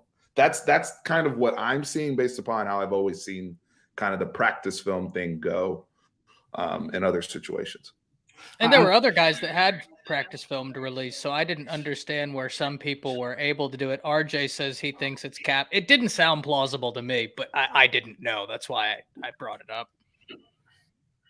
Look, I'll say this right here about the entire situation. I mean, I think he's trying to get the guys that he wants in there. Now, I will say this, Dion, if you ever listen to this podcast, please understand what I have to say. You're putting a lot of pressure on your boy. You're putting a lot of pressure on him to go out there and be the man next year, because who the hell is going to be there with him? And the whole thing is, we're talking about depth. We're talking about a lot of different things that are going to play into it. People were talking about you being able to go and compete from day one in the Pac-12. That's a very lofty goal, especially with doing this right here, because Utah's going to be good. USC's going to be good. Like the Pac's going Really to have some good. This is a rebuild. Yeah, and so the whole thing is that you're putting a lot of pressure on him to go out there and put up numbers or so, and y'all very well may get beat up this year, and he may not have the greatest year simply because he may or may not have the most, I don't know. It's just kind of hard where, you see the videos, you see all the rest of the stuff that his son is putting out, his oldest son, and then it seems like everybody's buying in, everybody's having a good time, and then boom, nobody's here. You got him like Will Smith on the last episode walking into the house just looking around like, what the hell? Where's everybody? And the thing is that, look, Kermani, as much as y'all say that he's amazing and all the rest of that stuff, he's still a 5-star freshman. Sure. Still a freshman. He's really good though. Yeah, I know he's really good, but at the same time, you're going to put him and Travis out there together, and that's the whole thing. And Travis is going to be playing both sides of the ball. What happens if Travis goes down? And then this, And then Chris, also think about Travis too. He dominated the swag, but he hasn't played against Power 5 competition. It's going to be a big jump. It's going to be a big jump. It is what it is. I think Chris makes a really good point, though, of designating between Shedeur and what the expectations are for Shedeur as a player and what the expectations are for Dion as a coach in year one. Because right now the line, I think they have Colorado at 4.5 wins. 3.5 wins or 4.5 wins, depending on what sport book you look at, right? I do think that Shedeur is not in a great situation right now. If we go into what for his development, him kind of starting to have that NFL aspirations and what he wants to show at this level, this is going to be a really, really, really difficult situation for him to navigate as a young player, as a quarterback. For Dion, though, Corporate Duck actually said it earlier. 4 to 5 wins is a massive success for Colorado if they pull that off this year. That is an amazing season for Colorado. They were the worst Power 5 team in football last year. They were 1-11. If you go from 1 to 4 in year 1, and you can build, you can start to build some things there. But you want to know the craziest thing, Steven? People will sit there and tell you, no, that's a crazy take. You're wrong. That would be a bad season. No, it wouldn't. You're 100% right. Like, guys, we don't acknowledge what it is Colorado was when he inherited it, which is why I wasn't inherently surprised to see so many guys in the portal. It's like you were 1-11. I don't know if it'll work, but like I'm not surprised. They were a bad 1-11 too. They were bad 1-11, blown out by 20. Yeah, my only thing with this is when it comes to Dion and his team, man, is bringing in so many portal players. How many years do these guys have to play? Is it 2 years? Or are these guys that only have 1 year to play? Which kind of goes back to what Ty was saying about the depth. You know, you might have the depth this year, but next year, are you losing 30 guys next year, right? Are you losing 35 guys, right? Also, the continuity piece. These are all brand new. Everybody's attitudes aren't the same. You kind of don't know what you're, actually inheriting now, from these schools as far as attitude and work ethic. And I'm pretty sure Dion's doing his due diligence, trying to get all this information from the coaches, but you're bringing in a lot of different personalities here at the last minute before season starts. And they got a summer and a fall to get this done. And like you say, Steven, they win 3 games this year. It's a massive success if they win 3 games. They win 4, hallelujah. You know what I'm saying? They have to block out the noise from Twitter and all that stuff. And I know Dion is a whole different animal, but in terms of the people out there that are literally preying on his downfall daily, they are, and they are, this man, right? They are. It's coming out. Any game he loses, it's gonna be like pitchforks out, right? Like so they have to But I saw Josh Pate talking about this. Shout out to Josh Pate at Late Kick. He made a great point about the people that know college football and understand what it takes to build a freaking program from scratch. Like there are steps you have to take, and you celebrate those steps. If you go from 1-11 to 4 games, and we look competitive, we look better. People that are real Colorado Buffalo fans that know what the product looked like before, and they leave this season saying the product is immensely better, even though we got blown out by USC. Okay. We got blown out by Utah. Okay. But like overall, we look better. We're winning some games. But we snuck away a couple. But here's the thing. Okay. So let's, me, I'm a big fan of, let's look at the schedule. Okay. I am sick to my stomach with the first 5 games of the season. Okay. I am absolutely sick. Steve, I told you, there's only 1 game I think that they have that they're have the opportunity. It is not as easy as people are like, oh, he's going to go in there. Like some people are saying, oh, well, if he doesn't win the pack first year, if he doesn't win 8 games, I'm like, what are you all talking about? There's a reason he hired the guys he hired, because he's taking. You don't bring in Charles Kelly, who has the experience he has, right? Yeah, recruiting and as a defensive coordinator all around. You don't bring him in and then Sean Lewis as your offensive coordinator with this understanding of like, this is going to be something easy. If he thought it was going to be easy, he wouldn't have gotten experienced coaches to come with him. This is a big rebuild. What are the first 5 games? Well, I don't even know what they are. Hey, first off, I'm gonna say this right here. The feel that I get from Dion with these coaches that he brought in as well is like, hell, they're their own head coaches of those, whatever they're doing. See me. Yeah, he still got Brew with him. Yeah, he got a lot. But so what I say is, okay, first game of the season is at TCU. Next game is at home against Nebraska. That's gonna be that's going to be a fun game, man. That rivalry sparking again. That's going to be a lot of fun. But then you come home against Colorado State, which is a rivalry, and Lord knows he can't lose that game. But You go on the road to Oregon that next week, and then you come home to finish against USC. I mean, that is sickening. The only game I see them having the opportunity to win in that stretch is Colorado State. Colorado State, and then Stanford about 2 weeks, because going to Arizona State is going to be another fun game, Ty. And then they got to go to UCLA. I mean, I'm sick to my stomach. Steven, what I tell you guys are going to be blowouts. I see. What's the line on TCU, folks? What's the line? I said negative 57 today. You think it'd be that bad? Trey said the line today. In all seriousness, don't listen to what Nino just said, y'all. Don't listen to what he just said. Trey, in all seriousness, Trey told us earlier today it was at minus 21.5. Yeah, that's the huge. TCU game at TCU. Now, folks, mind you, everybody, look, I am die-hard pulling for Colorado. I have a cousin committed there. He was part of their class this year. I want to see Colorado. I might go to Colorado versus TCU up in Fort Worth. Devo has skin in the game. And, bro, if you want to go to that game, let me know. Let's go. I got you. Let's go. And you guys are going to see me, and I'm going to have a Colorado shirt sitting next to my cousin's mom. Well, don't do that, because I'll hit up Denzel. He'll have to have on a TCU shirt. But let's go. Let's go. Yeah, I got to see my family, and I hope he does very well up there. But look, this is tough, man. Deion sold these kids on him being that guy, and I think he is. I think he's going to be fine. But these kids got to understand this first class, this second class, is the building class that potentially Deion could, after 4 years, not 2 or 3, after 4 years. An 8-win season after 4 years. So this is what these kids have to build up to. And so I commend these kids for going in there, understanding that.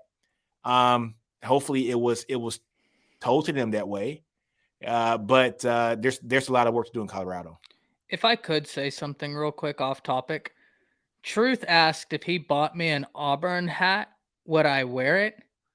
Absolutely not. Respectfully. No. Those colors, no. Never. You already know what's going down. You're gonna be wearing that T-shirt that I made, and then Nick's gonna be wearing a Drake Stoops T-shirt this year. So I will send you a video of me roasting marshmallows over it. Drake? Yes, Drake. We've already seen Steven come to the good side. We have pictures of that. We have actual evidence of that. Let's just keep it real. Drake Stoops wouldn't be on the team if his daddy wasn't who he was. I said it. I'm just gonna be honest. I disagree with you, man. I think Drake Stoops is a solid Stoops would not option, be playing in Oklahoma if his daddy wasn't the coach there. Okay. That's why K-State and a lot of other teams were recruiting him out of high school. Okay. I do have. Like, he has turned into a really solid option for them. He's one of those guys where you look at and you're like, man, that's just a college football player. He reminds me a little bit of Slade Bolden for Alabama a few years ago, where I'm not saying this guy is going to be like an NFL player, but for the Sooners, you want to talk about a reliable third down conversion guy for him. He's reliable for that. Yeah. I'm not sitting here trying to tell you he's like, day 1, 2 NFL guy. No. Hey, so Ty, hey man, before we end this, let's get down. We've been talking a lot. We've been beating around the bush. Let's be real. I see what's going on Twitter. I'm not blind. I sit there and I screenshot the hell out of it because I want to know. We got y'all on right now, and I know Ty, you gonna play cool, you gonna play feel, but you gotta feel some type of way about these Texas boys talking all this head about what they're gonna do to y'all. Talking about it's not even gonna be fun for Texas to beat Bama this year. You gotta feel some type of way about it, Ty. You can't. The level of disrespect is real out there for Bama, man. Who said What's going on? Chris, who said that? Oh, look, there's a lot of Texas fans. I could pull the receipts. I'm not on. Like, I don't follow like any. I'm on Twitter for one purpose. I don't even promote my own content on Twitter. That's true. I'm on Twitter for one purpose. I'm not here to entertain y'all. You can come to my channel. We can talk football. I'm not even talking about him, Jansen. It's a lot more than just that. It's not a lot more than just him. Hey, boys is talking out there. And I'm just like, hold on, man. I'm First like, of all, last time I nobody checked. That's talks fun on trash Spaces. talk. It's all good. I don't care. Nobody talks on Spaces like Miami Hurricane fans. Oh my They God. That is true. That Oh is, my and God. They Ohio got State it. fans. And Ohio State fans. My God, them Twitter spaces be they real. Boy. they got it because those I've Miami never give seen them a hell. group of people that haven't done shit in so many years be so loud Miami go ham. every single time. Like they will come into a space about Auburn versus LSU and completely turn it into a Miami space unapologetically. Like they're rude, they're mean, they don't care about what you have to say, they don't care about facts, they don't care about logic. Miami Hurricane fans, y'all got it. So if we want to go there, we go there. They got it. I don't argue with those people anymore. That whole Florida, the entire state of Florida, when they get into Twitter spaces, you put yourself on mute and just enjoy the show because they get to it. They get after it now. It become There's a whole levels thing. to trash talk. They are at the highest level. I don't got it on that level. It's like three schools in within 11 miles, 3 high schools basically competing for a state championship. It is, I mean, it get personal in there too. I was like, whoa, hello, what are we doing? Like when Travis Hunter committed to Jackson State, well, I was like, damn, they got everybody in here. They were burning.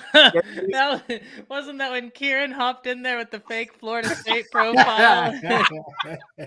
They were burning Dion jerseys. It was crazy, man. That one was wild, man. Dion's in the Hall of Ring over there. He's in like the Ring of Honor at Florida State. They're burning Dion jerseys and everything when he stole Travis from him. Then Florida people get up there. I step down as a speaker. I'm with you, Chris. I just go into listen mode, brother. I ain't got nothing to say to y'all. It is Miami. It's the damn private school out of all of them. It's the Stanford of the South, right? That's one smoke session I do not want at all. They can keep that because Canes Unfiltered. Canes Unfiltered is undefeated. You're right. They are. That's crazy. All right, fellas. Not on the football field, obviously. Yeah, not on the football field. They got to have something. Well, folks, man, look, it's been an hour and 37 minutes. So I think we've kind of ran out of the time here today. I know Ty can go for another 50 minutes to an hour. That's just how this guy works when it comes to the podcast and shit. So, but y'all are done.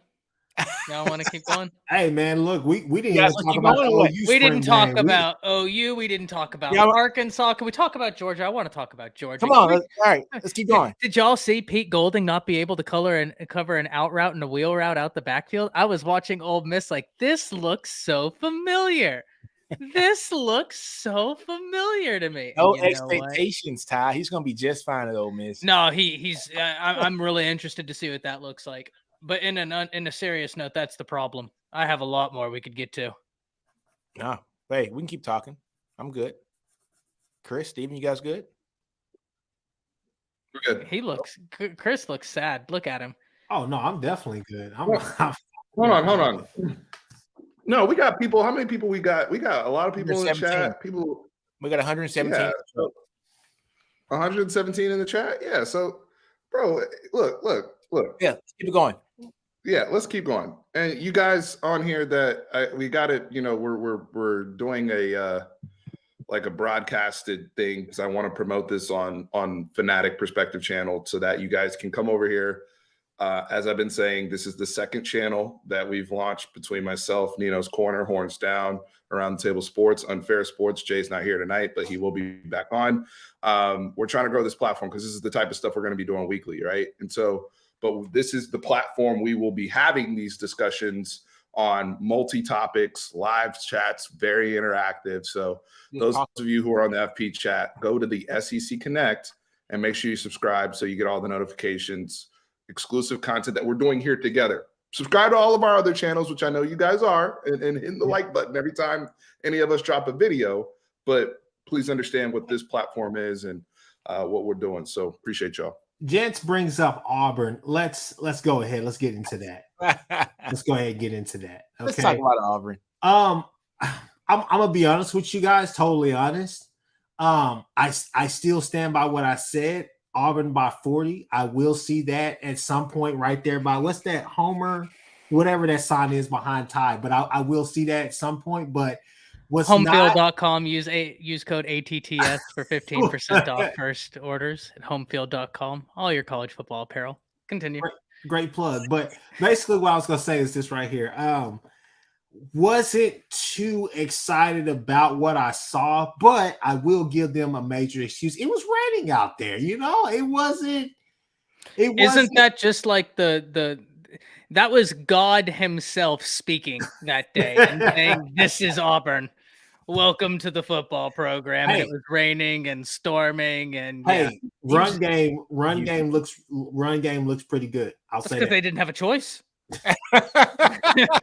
They just didn't have a choice. Hey, Robbie, hey, like I said, you guys mark my words.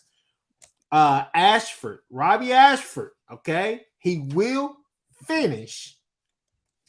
I'm gonna say in the top top 6 quarterbacks in the SEC this year. He will finish in the top 6.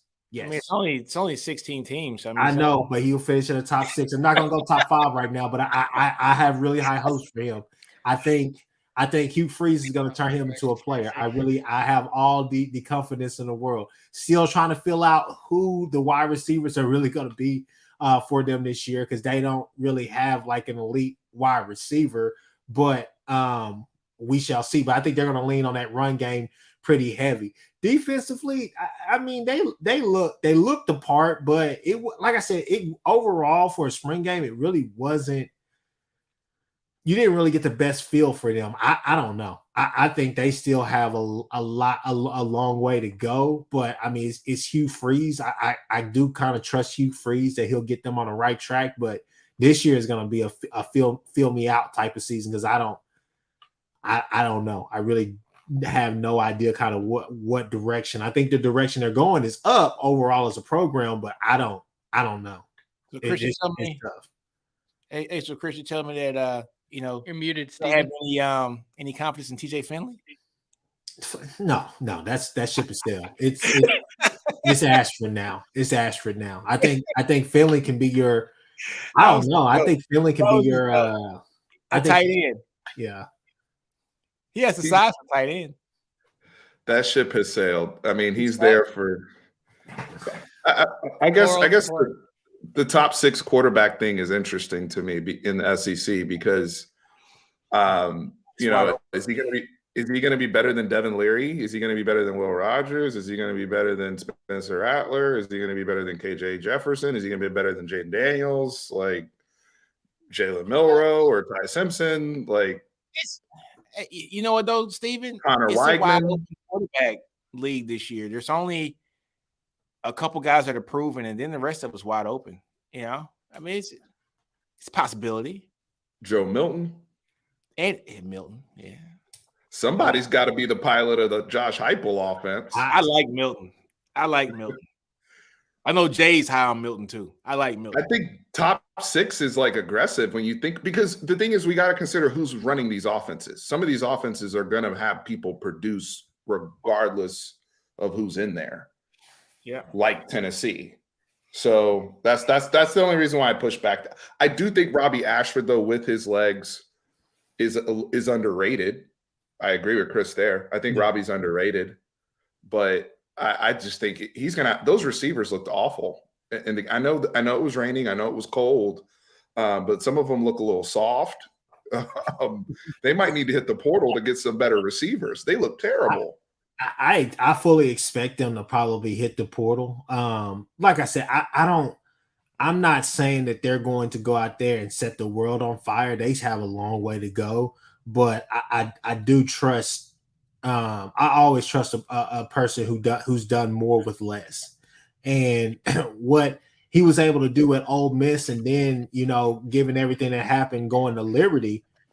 I mean, I'm just gonna say, like, he put together. He's a good coach, and I think he understands what he needs to do. Does he have the personnel to run everything? I'm not gonna say he does. Well, he'll hit the phones to get the personnel. You don't worry about that. Okay, that's what got him fired from Ole Miss. That's what got him fired from Liberty. He'll hit the phones to find the personnel. You don't worry about that. All I gotta say is I gotta go to Jordan Hare this year. So. That's fine. That's fine. Look, I like what Hugh Freeze is going to do. He's going to turn that program around. I think we all know it. I think everybody who watches football knows Hugh Freeze is a hell of a coach. He's going to turn that program around. People just don't like Hugh Freeze, the person. And that's where people are getting hung up at is they know he's going to do well, but they don't want to see him do well because of the person Hugh Freeze is and has been portrayed to the media. But look, I'm here for it. The dude going to coach his ass off. We understand it. He's going to coach well. That team's going to be markedly better than it was last year. Will they win enough games to do great things? I think they're going to probably win 7 games next year, be a bowl eligible team, and then the year after that, I think they're going to kick ass. I would say 9 wins in the 24 season. So they're not going to launch a coup on him, is what we're saying. No, we've ruled that out. No, I haven't. It's all. Can we talk about teams that are actually going to be relevant in 2023? So we're saying no Auburn. Chris has got an affinity for that orange color. Oh no, not at all. I don't know what it is about that orange color, but he's got an affinity for it. It's a couple of teams, not even Texas, that wear the color orange. That just look. I see red when I see it. I'm not here for that. Not here for that. Why don't we let Chris talk about his spring game? Okay.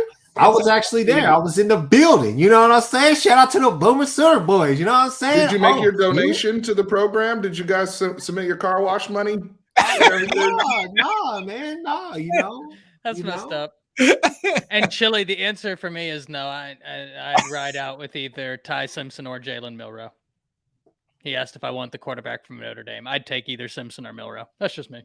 Yeah. Well, hey, look, I'll say this. I wrote down some notes just to kind of, really piggyback off of what I've said on all our podcasts. Check those pods out about like the spring game and all the rest of that stuff. Unfair Sports, Horn Down Podcast. Check out Hall of Fame podcast with Jason as well. But basically, hey, look, I'll say this defensively. I really do think that we have improved. I think we're going to be better next year. Secondary is going to be the strong part early on. We have a chance to be really good on the edges with Bothroyd, R. Mason Thomas. I think PJ Adebare, or how you say his last name. I think he's going to, they were saying a different pronunciation at the game and all the rest of that. But PJ has a chance to play. I think that Trace Ford, if we could get a healthy Trace Ford, he's a difference maker this year. I think that the verdict is out on Reggie Grimes, Ethan Downs. It's kind of on them if they really want to, kind of jump on board or whatnot, because those other guys are pushing.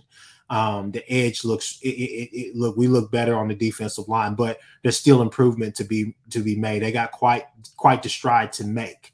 But as far as not being as physical or as aggressive, pretty much in the trenches, I don't think you're going to see that this year. And I think they're going to definitely be able to set the edge as well. But as far as just the defense, the size, the athleticism, a better understanding of the defense, it's all there. You have guys like Billy Bowman, Key Lawrence, but I mean, you're going to mix in guys like Josiah Wagner, guy like Peyton Bowen. Obviously, it's gonna be hard to keep him off the field. Reggie Pearson Jr., definitely look out for him to have a big year with OU this year. I think he's a guy. Good. Yeah, I think he's going to be. And, to be honest with you, he had better cover skills than I thought. I thought he was just going to be a guy that was just a bruiser at that safety position. But no, the guy can actually play. So I'm really excited about them. Like I said, Woody Washington is coming back. You're going to see a lot of Kendall Dolby, guy that was highly recruited out of JUCO. Gentry Williams, I said Josiah Wagner. List goes on. I mean, there's a lot of guys out there. The secondary is going to be a strong part of our defense to start, but I do see that kind of trending in the middle. Linebacker wise, guys, I'm telling you now, I wish Kip Lewis was a little bit bigger, but Kip Lewis makes plays out there. But Kobe McKenzie is going to be pushing Jared Kennick this year. Kobe McKenzie is going to be a guy to watch out for. Wouldn't be surprised. Can we pause there? Yeah. Can we pause there? Because I'm seeing that mentioned a lot about Kobe McKenzie, pushing Jared. Why? I look at y'all's film last year and I'm like, I call him number 7. Is he still wearing numbers? He's still wearing number 7. Yeah, he's still wearing 7. Yeah. I don't understand why that guy's not a superstar. like to me, like when I saw him against Nebraska, when I saw him the moments, he just looked so good. And then you guys kept saying that he didn't know the scheme. So, and now I'm hearing that Kobe McKenzie's passing him. Well, So I'm not what's saying that Kobe McKenzie is going to pass him, but like I've told Ty, and I've said it, I'll say it again. And some of these people in the comments, they know what I've said before. But look, the difference between those two is that you have a raw athlete who's learning how to play that linebacker position, opposed to a guy who has always played the linebacker position. His knowledge of that position is probably what's going to help propel him into a situation where, I mean, to be honest with you, if Stutzman wasn't here, we wouldn't even be saying that. It'd be those two right there starting for you. And then when a guy like Lewis Carter or guys like that come in, I mean, you have and Sammy, how you say his name? Ty. Mashigo? Yeah. When you have guys like that, you got a lot of talent in that linebacker room, and I think you're going to be better. One of the things, and you can't really blame him because he was kind of, I'm not going to say forced, but you're trying to get your best players out there, right? So like David Agwebu last year playing middle linebacker, it was just apparent that, hey, look, he's a true edge. He should have been on the edge all along. And I think that it wasn't necessarily that he was forced. It's just the fact that in that scheme, in both schemes, under both regimes, you're trying to get your best players out there on the field so they can play. And it felt like he made strides, but for every 20 steps that he would take 10 to 20 more backwards, right? So the whole thing is you feel shored up at a lot of positions on defense. And I know David Williams saying he only knows about Billy Bowman or whatnot, but trust and believe you will hear about this defense this year. This defense will be better in all phases of the game. Now, that's Brent Venables' bread and butter. Yes, it's year 2. Coach him up, right, Coach? Let's well, no more. The thing about it. The thing about it is kind of, even though we had it on a smaller scale, if you look at Colorado, the same thing is happening in Colorado is what happened this year. There's a lot of uncomfortable talks that were had. And the thing about it is that, from just all the tea that you sip and all the tea leaves that you're reading or whatnot, he feels really, you feel this coaching staff, they really feel good about it. This is not it's a feel-good story. The whole Lincoln thing happened. All the rest of that stuff. We're coming in the midnight hour to try to, soothe, some open wounds or whatever the case may be. This is, if he can't get the job done, let's find somebody who can. Let's get better. I see them making moves in the portal as well. Defensively. You didn't mention Deshaun McCullough. Oh, I mean, what is there to mention? I mean, the guy's an absolute freak. I think between him and Justin Harrington, I think that you don't have a drop off at the cheetah position. They both bring two different skill sets. Justin Harrington is a guy that just hasn't really had a consistency. He's been injured, but came out another JUCO All-American. Honestly, just a guy that has those ball hawk skills. He's going to be a guy that plays that cheetah position a lot this year as well. But Deshaun McCullough is a guy, I think right now he's still filling out that cheetah position, but whenever you get him close to the line and whenever you're just letting him do what he does best, and that's rush, he's hell. So he's going to be a guy out there. Move on. If you can move on to the offense, because you're taking up a lot of time, brother. But McCullough that's probably the best, one of the best players you got, probably the best player you got out of the transfer portal. Yeah. For sure. Go ahead for the offense, though. So, y'all gonna score against us this year? Yeah, we definitely scored against y'all. We're gonna beat y'all this year, but we're gonna beat y'all this year. But no, I would say for me, honestly, it was with Gabriel. It took him a little bit to get into a rhythm. I think it was kind of same old Gabriel. You're still seeing some of not the decision making and all of that is not the problem. It's just execution sometimes. I mean, he's overthrowing guys. Like, I can understand if you're running to your right, you're a left-handed quarterback, but guys are running wide open. It's not the scheme. It's like, hell, you're throwing it over their head and you're running to the left. It's like, what's going on, LV Bunkley Shelton missed when he was standing in the back of the end zone wide open, and he threw it over his head. Yeah, that one was one you have got to have. Yeah, so I mean, it's kind of some of the same old stuff that you're seeing. Do I expect Dylan Gabriel to go have another great year statistically? Yeah, but is he going to put up gaudy? Is he going to be a gosh, I can't think of the Here it is, Chris. quarterback's name. But is he going to put up gaudy numbers this year? Look great doing it, but not really have an impact on the season. You get what I'm saying? Is it Empty are we- calories. Yeah, yeah. So that's kind of what I'm looking for. Offensively, though, I feel confident in some of the things that I saw. Obviously, you can't tell that much because the O line was really nicked up. Some of our guys are not out there. Obviously, some of our running backs aren't there. I'm really excited about Sawchuk, Gavin Sawchuk, and Javonte Barnes. They're going to be held to mess with this year as well. We have a really good running back room. Receiver wise, Anthony, I like Anthony. I think him and Farouk are gonna be those guys. I'm hoping that Petaway, when he gets here, he's a guy that can go ahead and mix it up as well. Getting Brennan Thompson, I think was key because that's another really fast guy for, obviously, let's just call it what it is, the Browns offense. So he's a guy that could come in. I think you have good pieces, good serviceable guys in Freeman and Stoops, but you still don't have an elite wide receiver. I'm just going to put that out there. I think that you have guys that are good enough to go out there and do patchwork and be good, really good players. But You don't I don't have think a that you have person that you can spam like Marvin Mims, though. Yeah, exactly. I don't think you have that Marvin Mims out there right now. Could one emerge? I believe so. I think that, guys like Nick Anderson, but I think Stogner is going to be a big piece. If Stogner can stay healthy, he will help kind of guide that room to the point where, if he says, hey, we need somebody else to step up, I think he can guide that room for a while, because I think that Stogner can be that guy for you. And I also think that if everything is clicking with the offensive line, you shouldn't really have that much to worry about in the run game. Chris, 2 questions. Yeah. You got to answer the question that somebody just asked you about Jackson Arnold. What was that? Because will Jackson Arnold start by Red River? That was a question in there. And then, I mean, honestly, you guys were 6-7 last year. What is the, like, I don't want to hear about the whole roster. Thank you for breaking that down, because that was good. But what are the realistic expectations as of right now? You're obviously not done in the portal. Trying to still look at guys, but what are the realistic expectations for BV in year 2? So first off, I don't think Jackson Arnold will be starting by Red River. I mean, the wheels will really have to fall out off the wagon. I mean, the wagon would have to literally fall again for that to happen. I think Gabriel will be your quarterback. I'm looking for Gabriel to be healthy around that time this year, not take any shots.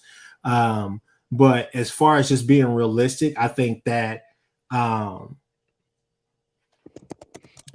mercy, the schedule couldn't be any more agreeable. Yeah, it couldn't be anymore. I mean, obviously, I want to say like a 10-2. I want to have really lofty expectations, but I think a 9-3. I'm not sure where the 3 losses are coming from, but they could come. But I would say, if I'm just going to be super realistic about it, I would probably say 9-3. I mean, I don't see how this team couldn't go, because I really do believe the defense is going to be pretty damn special this year.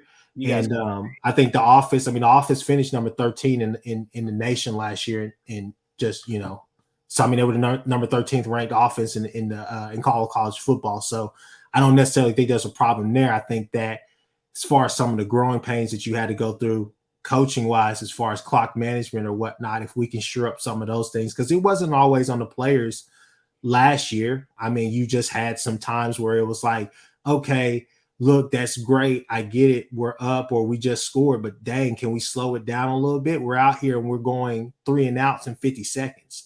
We're not working. But that was my whole point before the season last year. That's what I know. We said this. We brought this to you. Me and Steven are on the record bringing this to you, but yeah, it's just good to hear you kind of, I'm not agreeing with anything you said. I said what we said a year ago. I didn't say like the whole season or nothing. I'm just saying that it wasn't always on the players. But as far as just talking about this year, I do feel really good about this team. Last year, I'll be the first one to admit it. You know, I came in with some lofty expectations, but I overestimated the talent that we actually had on the roster. I thought that it could be pretty much plug and play because I went off of the coach's pedigree, not actually what we had on this team. Some of those guys that I was pretty excited about, it just didn't pan out. The level of detail, the level that you have to just the talent level wasn't necessarily there. And that's not even a knock on Lincoln. Lincoln recruited the guys that he thought would help him, that would fit his system, but they just didn't fit this one. And I think you're starting to see those guys kind of phase out, but I think you're starting to see BV's impact or his footprint on this program. I think you're starting to see it. But I would say realistically 9-3. I would say if I had a lofty goal, I would say probably 10-2 at the worst. I don't think any of those losses will come against Texas, but we shall see. So hey, I will say one thing. You guys have one of the easier non-conference schedules. I mean, you play Arkansas State, you play Tulsa, and you play who's the other team? Arkansas State, Tulsa, and SMU. SMU. Yeah, so no Power 5 teams in your non-conference. We were supposed to play Georgia this year, but that game got, for some odd reason, that didn't happen. I didn't want that smoke. I'm not saying we want it or not, but we ain't hiding from it. You know what I'm saying? We ain't hiding from it. Yeah, I didn't want to deny it. I think they was coming here too. Like it wasn't. That would have been like digging a grave on your own. It would have been. It wouldn't have been no TCU bad. I tell you that. Yeah, but I tell you what though, y'all have a very easy non-conference this year. You guys should come out the gate 3-0.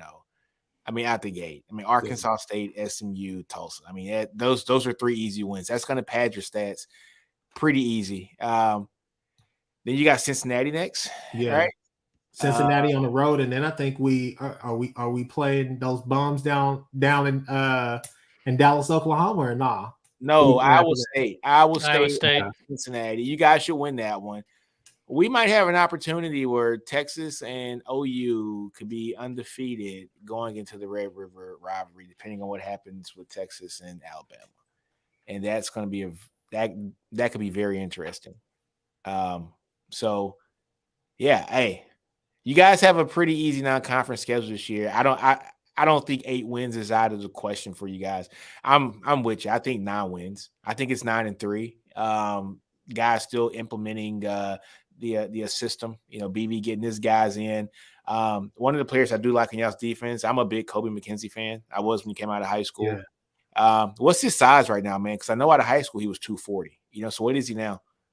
I want to say he got lean. I want to say he's still probably around that, but I want to say it's more muscle now. He really worked on it, on his body coming into this spring or whatnot. And like I said, I think that you're going to see a lot of him often. I'm not saying he's going to take Koenig's position or anything like that, because you're hearing good things about Koenig. But look, the thing is that they're going to be guys. You're going to actually have rotations now because you actually have depth.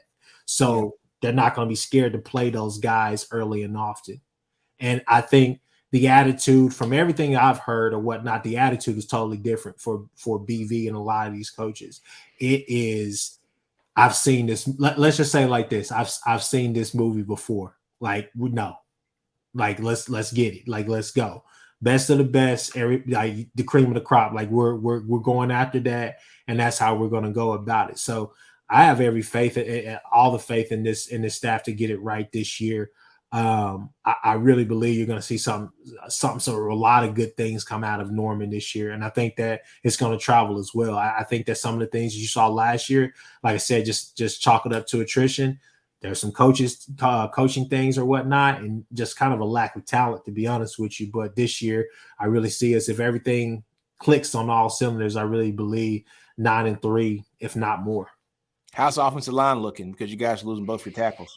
No, I think offensive line looks pretty damn good. I think with Bird going into the middle, you need nasty, you need nasty hog mollies, guys that want to go out there and hit somebody first alongside Rain. You can't put Rain out there with guys who are not physical like that. And that's not a shot at Chris Murray. Chris Murray didn't have I would say the length, the wingspan, and all the rest of that stuff. He was kind of a shorter guy, but man, Bird and then some of the other guys, you're hearing great things about Caden Green.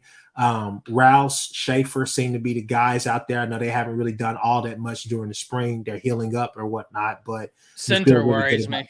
Yeah. Huh? Center worries me. Yeah. But I've expressed that for 2 years now. Yes, and we talked about that. I think Guyton has the right tackle spot shored up. I think left tackle, you're going to be fine. I think you could go with Green. You go with, like I said, Rouse. I think Schaefer's going to be inside. I think that beat them both. Offensive line, I am not worried about the offensive line. What I'm worried about is, can Dillon Gabriel elevate this team past the true expectations that a lot of people would have? Can he be the one that changes narrative? A lot like I said about I call him Mullet Boy, but Quinn, a lot like Quinn. It's not going to just be on Sark this year to win games. Quinn has to go out there, and what we saw against Alabama, that's got to be every game. We got to see that special and see somebody elevate a guy past the expectation for the game, for the season, for the whatever narrative is out there. We got to see Gabriel go out there and really elevate this team and be what I think a lot of people still think he can be, which is a top quarterback, possibly in the Heisman conversation. Well, Dillon Gabriel's played a lot of college football. Yeah. I mean, whereas Quinn Ewers, I mean, he suffers the injury against Bama. I mean, that was like his first time playing college ball. I get it. I'm talking about this year right here. There's moments. Yeah, there's moments in this season. There's moments in every season where there's one or two players that you say, okay, you're the leader, you're whatever you are on this team. I need you to put the team on your back right now. And speaking of that, I think this is a great place for me to jump in, because I have a point where I disagree with you a bit, Chris. Okay. Whenever you were talking about, and I actually disagree with both of you up top, Nino and Steven, when y'all were saying about Lebby and the quick 3 and outs. My biggest need for Oklahoma on the offensive side of the football this year, take advantage of the opportunities as they're presented. Mm-hmm. I went back and watched all of Oklahoma's film, right? Twice. I'm about to do my third watch through.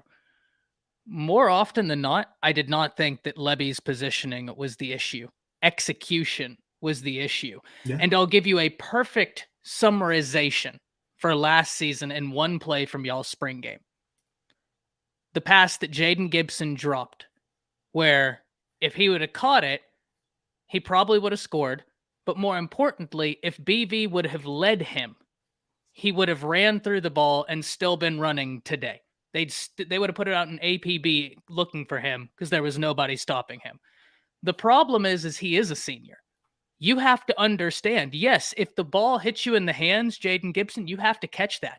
But Dillon Gabriel, you have to create opportunities for your guy for them to be able to take advantage of the opportunities. Yeah. And if your wide receiver is running a slant, you as a senior need to know the one place I can't throw the ball, low and away. Where's the one place the ball went? Low and away. The interception on Andrell Anthony. You have a guy in stack technique and inside leverage. You cannot throw the ball inside. Where's the ball? Easily 6-7 yards inside where it needs to be. Those are the moments where I'm like, opportunities are there. Yeah. And those are not plays that are conducive. Now, I'm not trying to belittle the Bowen interception. His ability to track a football as a true freshman is nutty. Yes. For him to track that was dumb. That was insane. Yes. Yeah.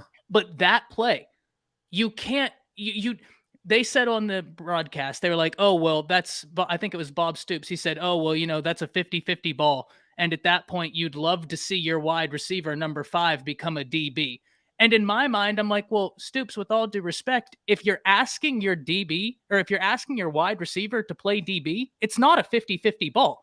Because if it's a 50-50 ball, you're both going after the football. You just said go after the opposing DB. That's not the football. It's become a 90-10 ball. Yeah. That's not conducive to winning. Those are the little things where can Dillon Gabriel do it? Yes, but that's got to get cleaned up because more often than not, they failed to take advantage of the opportunities that were being presented. And we just talked about that touchdown to the play. It should have been a touchdown to LV Bunkley. out there, you're just like, hey man, you're running to your left, you're going to your side, he's running. You're a left-handed wide quarterback. open. Yeah, you're a left-handed quarterback running to the left. I can understand if it was to the right, but to the left, no, that's got to be money every time. You don't even have to throw, you're throwing bullets. That was something that a lot of people talked about last year as well. It's like, man, look, we have people running like 5 yard out, just 5 yard out routes or whatever, and like he's throwing it 90 miles per hour. And I'm like, dude, you have better touch and all the rest of that. But this year, it just has to come together for Gabriel. I mean, we go as far as he goes, honestly. I think the defense will keep us in a lot of games, and the defense will be lights out. But they can only be lights out for so long, especially if you're going 3 and out and you're not executing like you should be. Because the way I see it is that most of the games last year, we would come out and I'm just gonna be honest with you, Levy would call his script was unbelievable in most, if not all, games. Very first play, he designs a play where he's like, yeah, we should score off of this, and we can't execute anything, whether it's a drop pass or whether it's Gabriel just overthrowing a guy. And you're just like, I don't know what it's gonna take. When this offense is clicking, oh, it's magic. But when it's not, it's an eyesore. It's hard to watch. It's like Dr. Jekyll and Hyde, right? Like that's exactly what it is. When it's there, it's awesome. But it's feast or famine. Consistent. Yeah, it's not consistent. DG is who he is. He's a senior. He is who he is right now. Yeah, and it just is what it is, man. He's not going to be what OU is used to having at the quarterback position. He's not Stentler. He's not Caleb. He's not Kyler. He's not Baker, right? I mean, he is not what you guys are used to having a quarterback. I did think, though, the marriage between him and Levy was going to be a match made in heaven. However, when you go and just look at how that played out, that was DG dominating at the G5 level. Right. And now kind of stepping up to the Power 5 level, the players are a little bit faster. The plays are a little bit quicker, and he is who he is. I just don't think he caught up to the speed of the game at that level at what people thought he was going to in his first year. Yeah. I mean, that's fair. He also has physical limitations, right? Like there's like a lot of times in your scheme, you guys are working to the boundary because he can't really exploit the field. Yep. Right. So, but to Ty's point, whatever we do get, I need you to be executed at a high level. Like you've been in college football 5 years. Some of these things we can't wait on anymore, right? Like it's kind of like the Charlie Brewer thing back at Baylor a few years ago, where it was so obvious under Matt Rule, he was working 80% to the boundary. He wasn't going to have that physical ability to really threaten the field side unless it was something schemed pretty much wide open. So you're going to see that with Dylan Gabriel as well. But where slants and things like Ty mentioned, we can't. We got to clean those things up and be A1 there if you want to not have those empty calories. The offense is designed to get big numbers. The numbers are going to be there. The numbers were there last year. If you put Dylan Gabriel's numbers up against Max Duggan's numbers, right? But so I'll say, what does that mean for me in terms of the win-loss column? Here's the thing, and I think we all can agree, whether you're a Bama fan or a Texas fan. Not BV, but DG last year, Dylan Gabriel. You come into that season, I think we all had the mindset like, okay, I mean, we've seen the ceiling for a quarterback in the system be Matt Corral. I mean, hell, I think he could be that, right? And I think that's what people are. I think that's that for me at least. Matt Corral had a bigger arm though.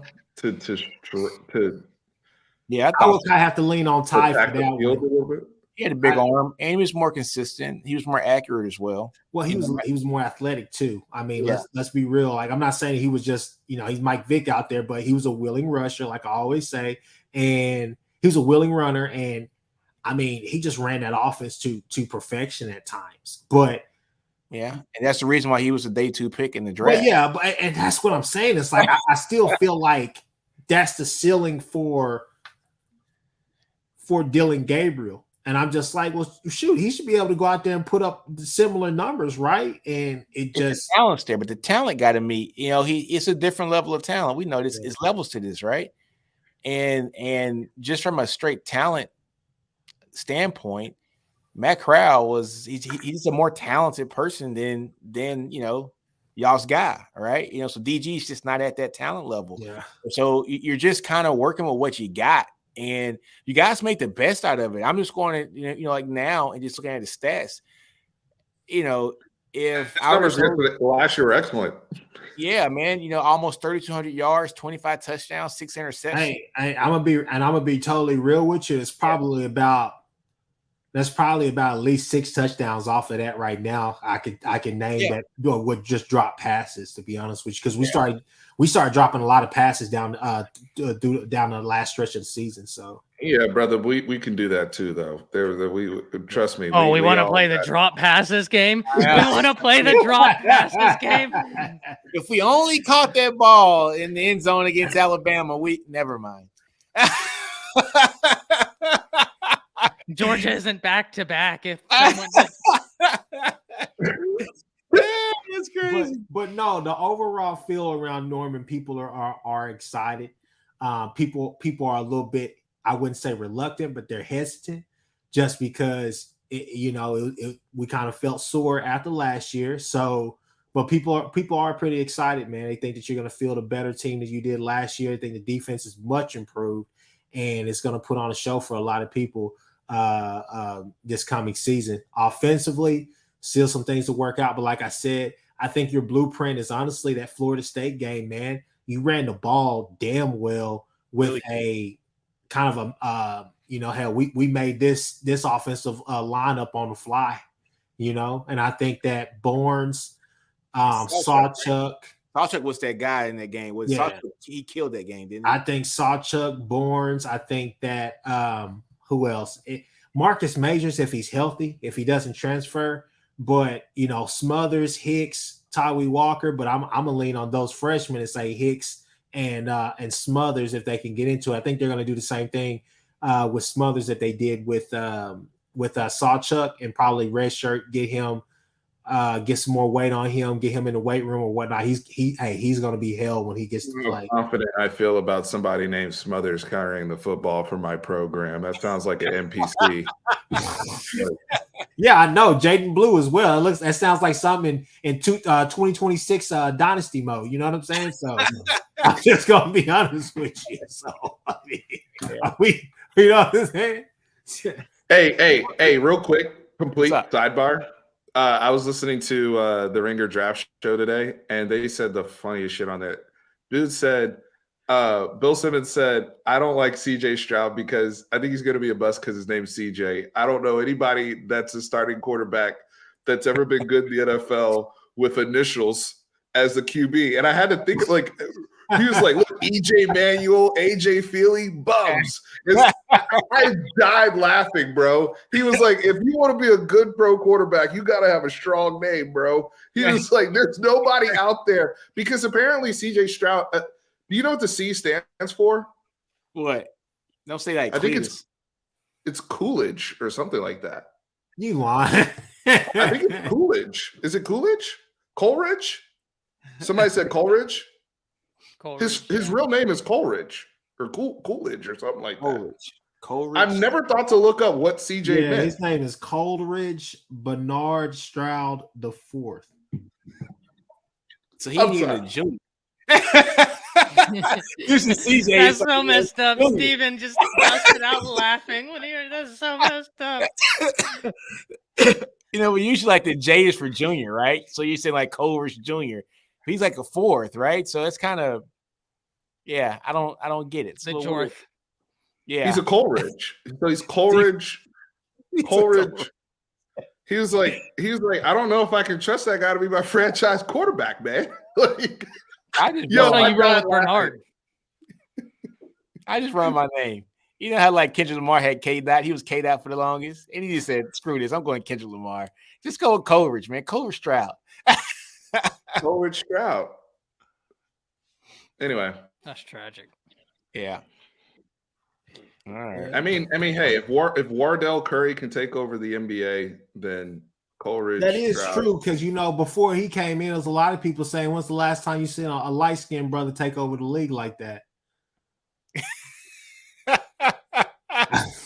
Until it happens. I'm just saying. Until it happens. Hold on now. Hey, that's a good question. Have we had a good quarterback in the NFL with initials? I don't think so. that is really a good. That's, and I'm thinking about this, man. You said AJ no. CJ Beathard? No.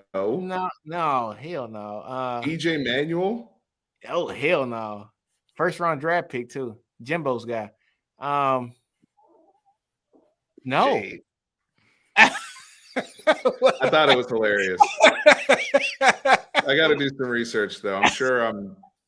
I'm sure somebody out there is. No, look, because if there were, we're all football guys. We would have figured this out by now. That's how you know we're in full-blown draft season. When you start hearing stuff like that, we've never had a guy with initials that's turned out to be a good quarterback. Maybe Lossman. Hey, he played at he was at Tulane, wasn't he? Yeah. Yeah. All right. So Texas played Tulane. It was an 03-04. Larry Dibbles was the one who hurt him in his senior season, I think. So that's why he missed like the last 4 or 5 games of his career. That was Larry Dibbles doing his thing. So that's just a quick Texas fun fact there. But AJ McCarron. Yeah, AJ, he didn't last long either. He's tearing it up in the XFL, right? Yeah, he's like Birmingham. I don't know. Birmingham Bird Dogs or something. What's the team in the XFL? And if I'm not mistaken, he was offered there were several teams that wanted to pick up a contract as like a backup. Yeah, he didn't want to go, huh? He made a statement saying something about like, he's getting older and his son wanted to see him play football. And he's like, I'm I'd rather go play in the XFL. I've made my money. And the privilege. Hey, I guess that's what happens when you've already had. I mean, shit, how much money has he made? I don't know. AJ McCarron. Enough to retire off of several times over. Hell, it was enough where he basically said, "Nah, y'all can just pay me $60,000 in the XFL and I'll play it." I mean, it's cool. Hey, Ty, are we talking about how much money he made in the league or at Alabama? The league. Yeah. Yeah, getting did he pull up in a Benz as well? Yeah, Ty. We saw it. Ain't nobody saying nothing about it. Ty ain't never said nothing about that. You know what it is, man. You know that. Chris, didn't y'all's program, like, aren't y'all the originator of someone working for a dealership and that dealership no longer exists, sir. So I don't know what you're talking about. I wouldn't either. Yeah, Y.A. Tittle, I think, is the only person, and I think he played before segregation or integration. I don't know if there were black men in the NFL at that point. Maybe there were, but maybe Jim Brown was already. He played before segregation. Come on, man. It was him versus Johnny Unitas, man, out there in the greatest game they ever played. Oh man, I could go on about that, but I ain't on that one. Not today. Y.A. Tittle. That's the only name of a good quarterback. Somebody said Y.A. Tittle's the only person with initials that's been good as a starting NFL quarterback. Therefore, Houston Texans don't draft him at 2. Y.A. Tittle. Oh my God. I'm sorry. I thought we had to end with we had to end with a laugh. With a joke. All right. Hey man, we've been here at almost 2.5 hours, man. Look, folks, like, comment, subscribe, share this channel to all your friends, man. We're trying to grow this thing. I think now, I just checked today, we have more than 150 subscribers, which isn't too bad, but you guys can get that up to a lot more than that. Good conversation here with the SEC Connect. We're missing Jay here today, but Here's our team, folks. Me, Steven, Ty, Chris, and Jay from Unfair Sports, man. But like, comment, subscribe, share this channel. Let everybody know. Catch us not only on YouTube, but we also go to Apple Play, Google Play, Stitcher, Breaker, all the podcast platforms too. You can listen to this while you're driving your car and everything. Folks, on that note, man, we are out. Hey, everybody, boomer. Horns up. That's what we doing. Disappointing.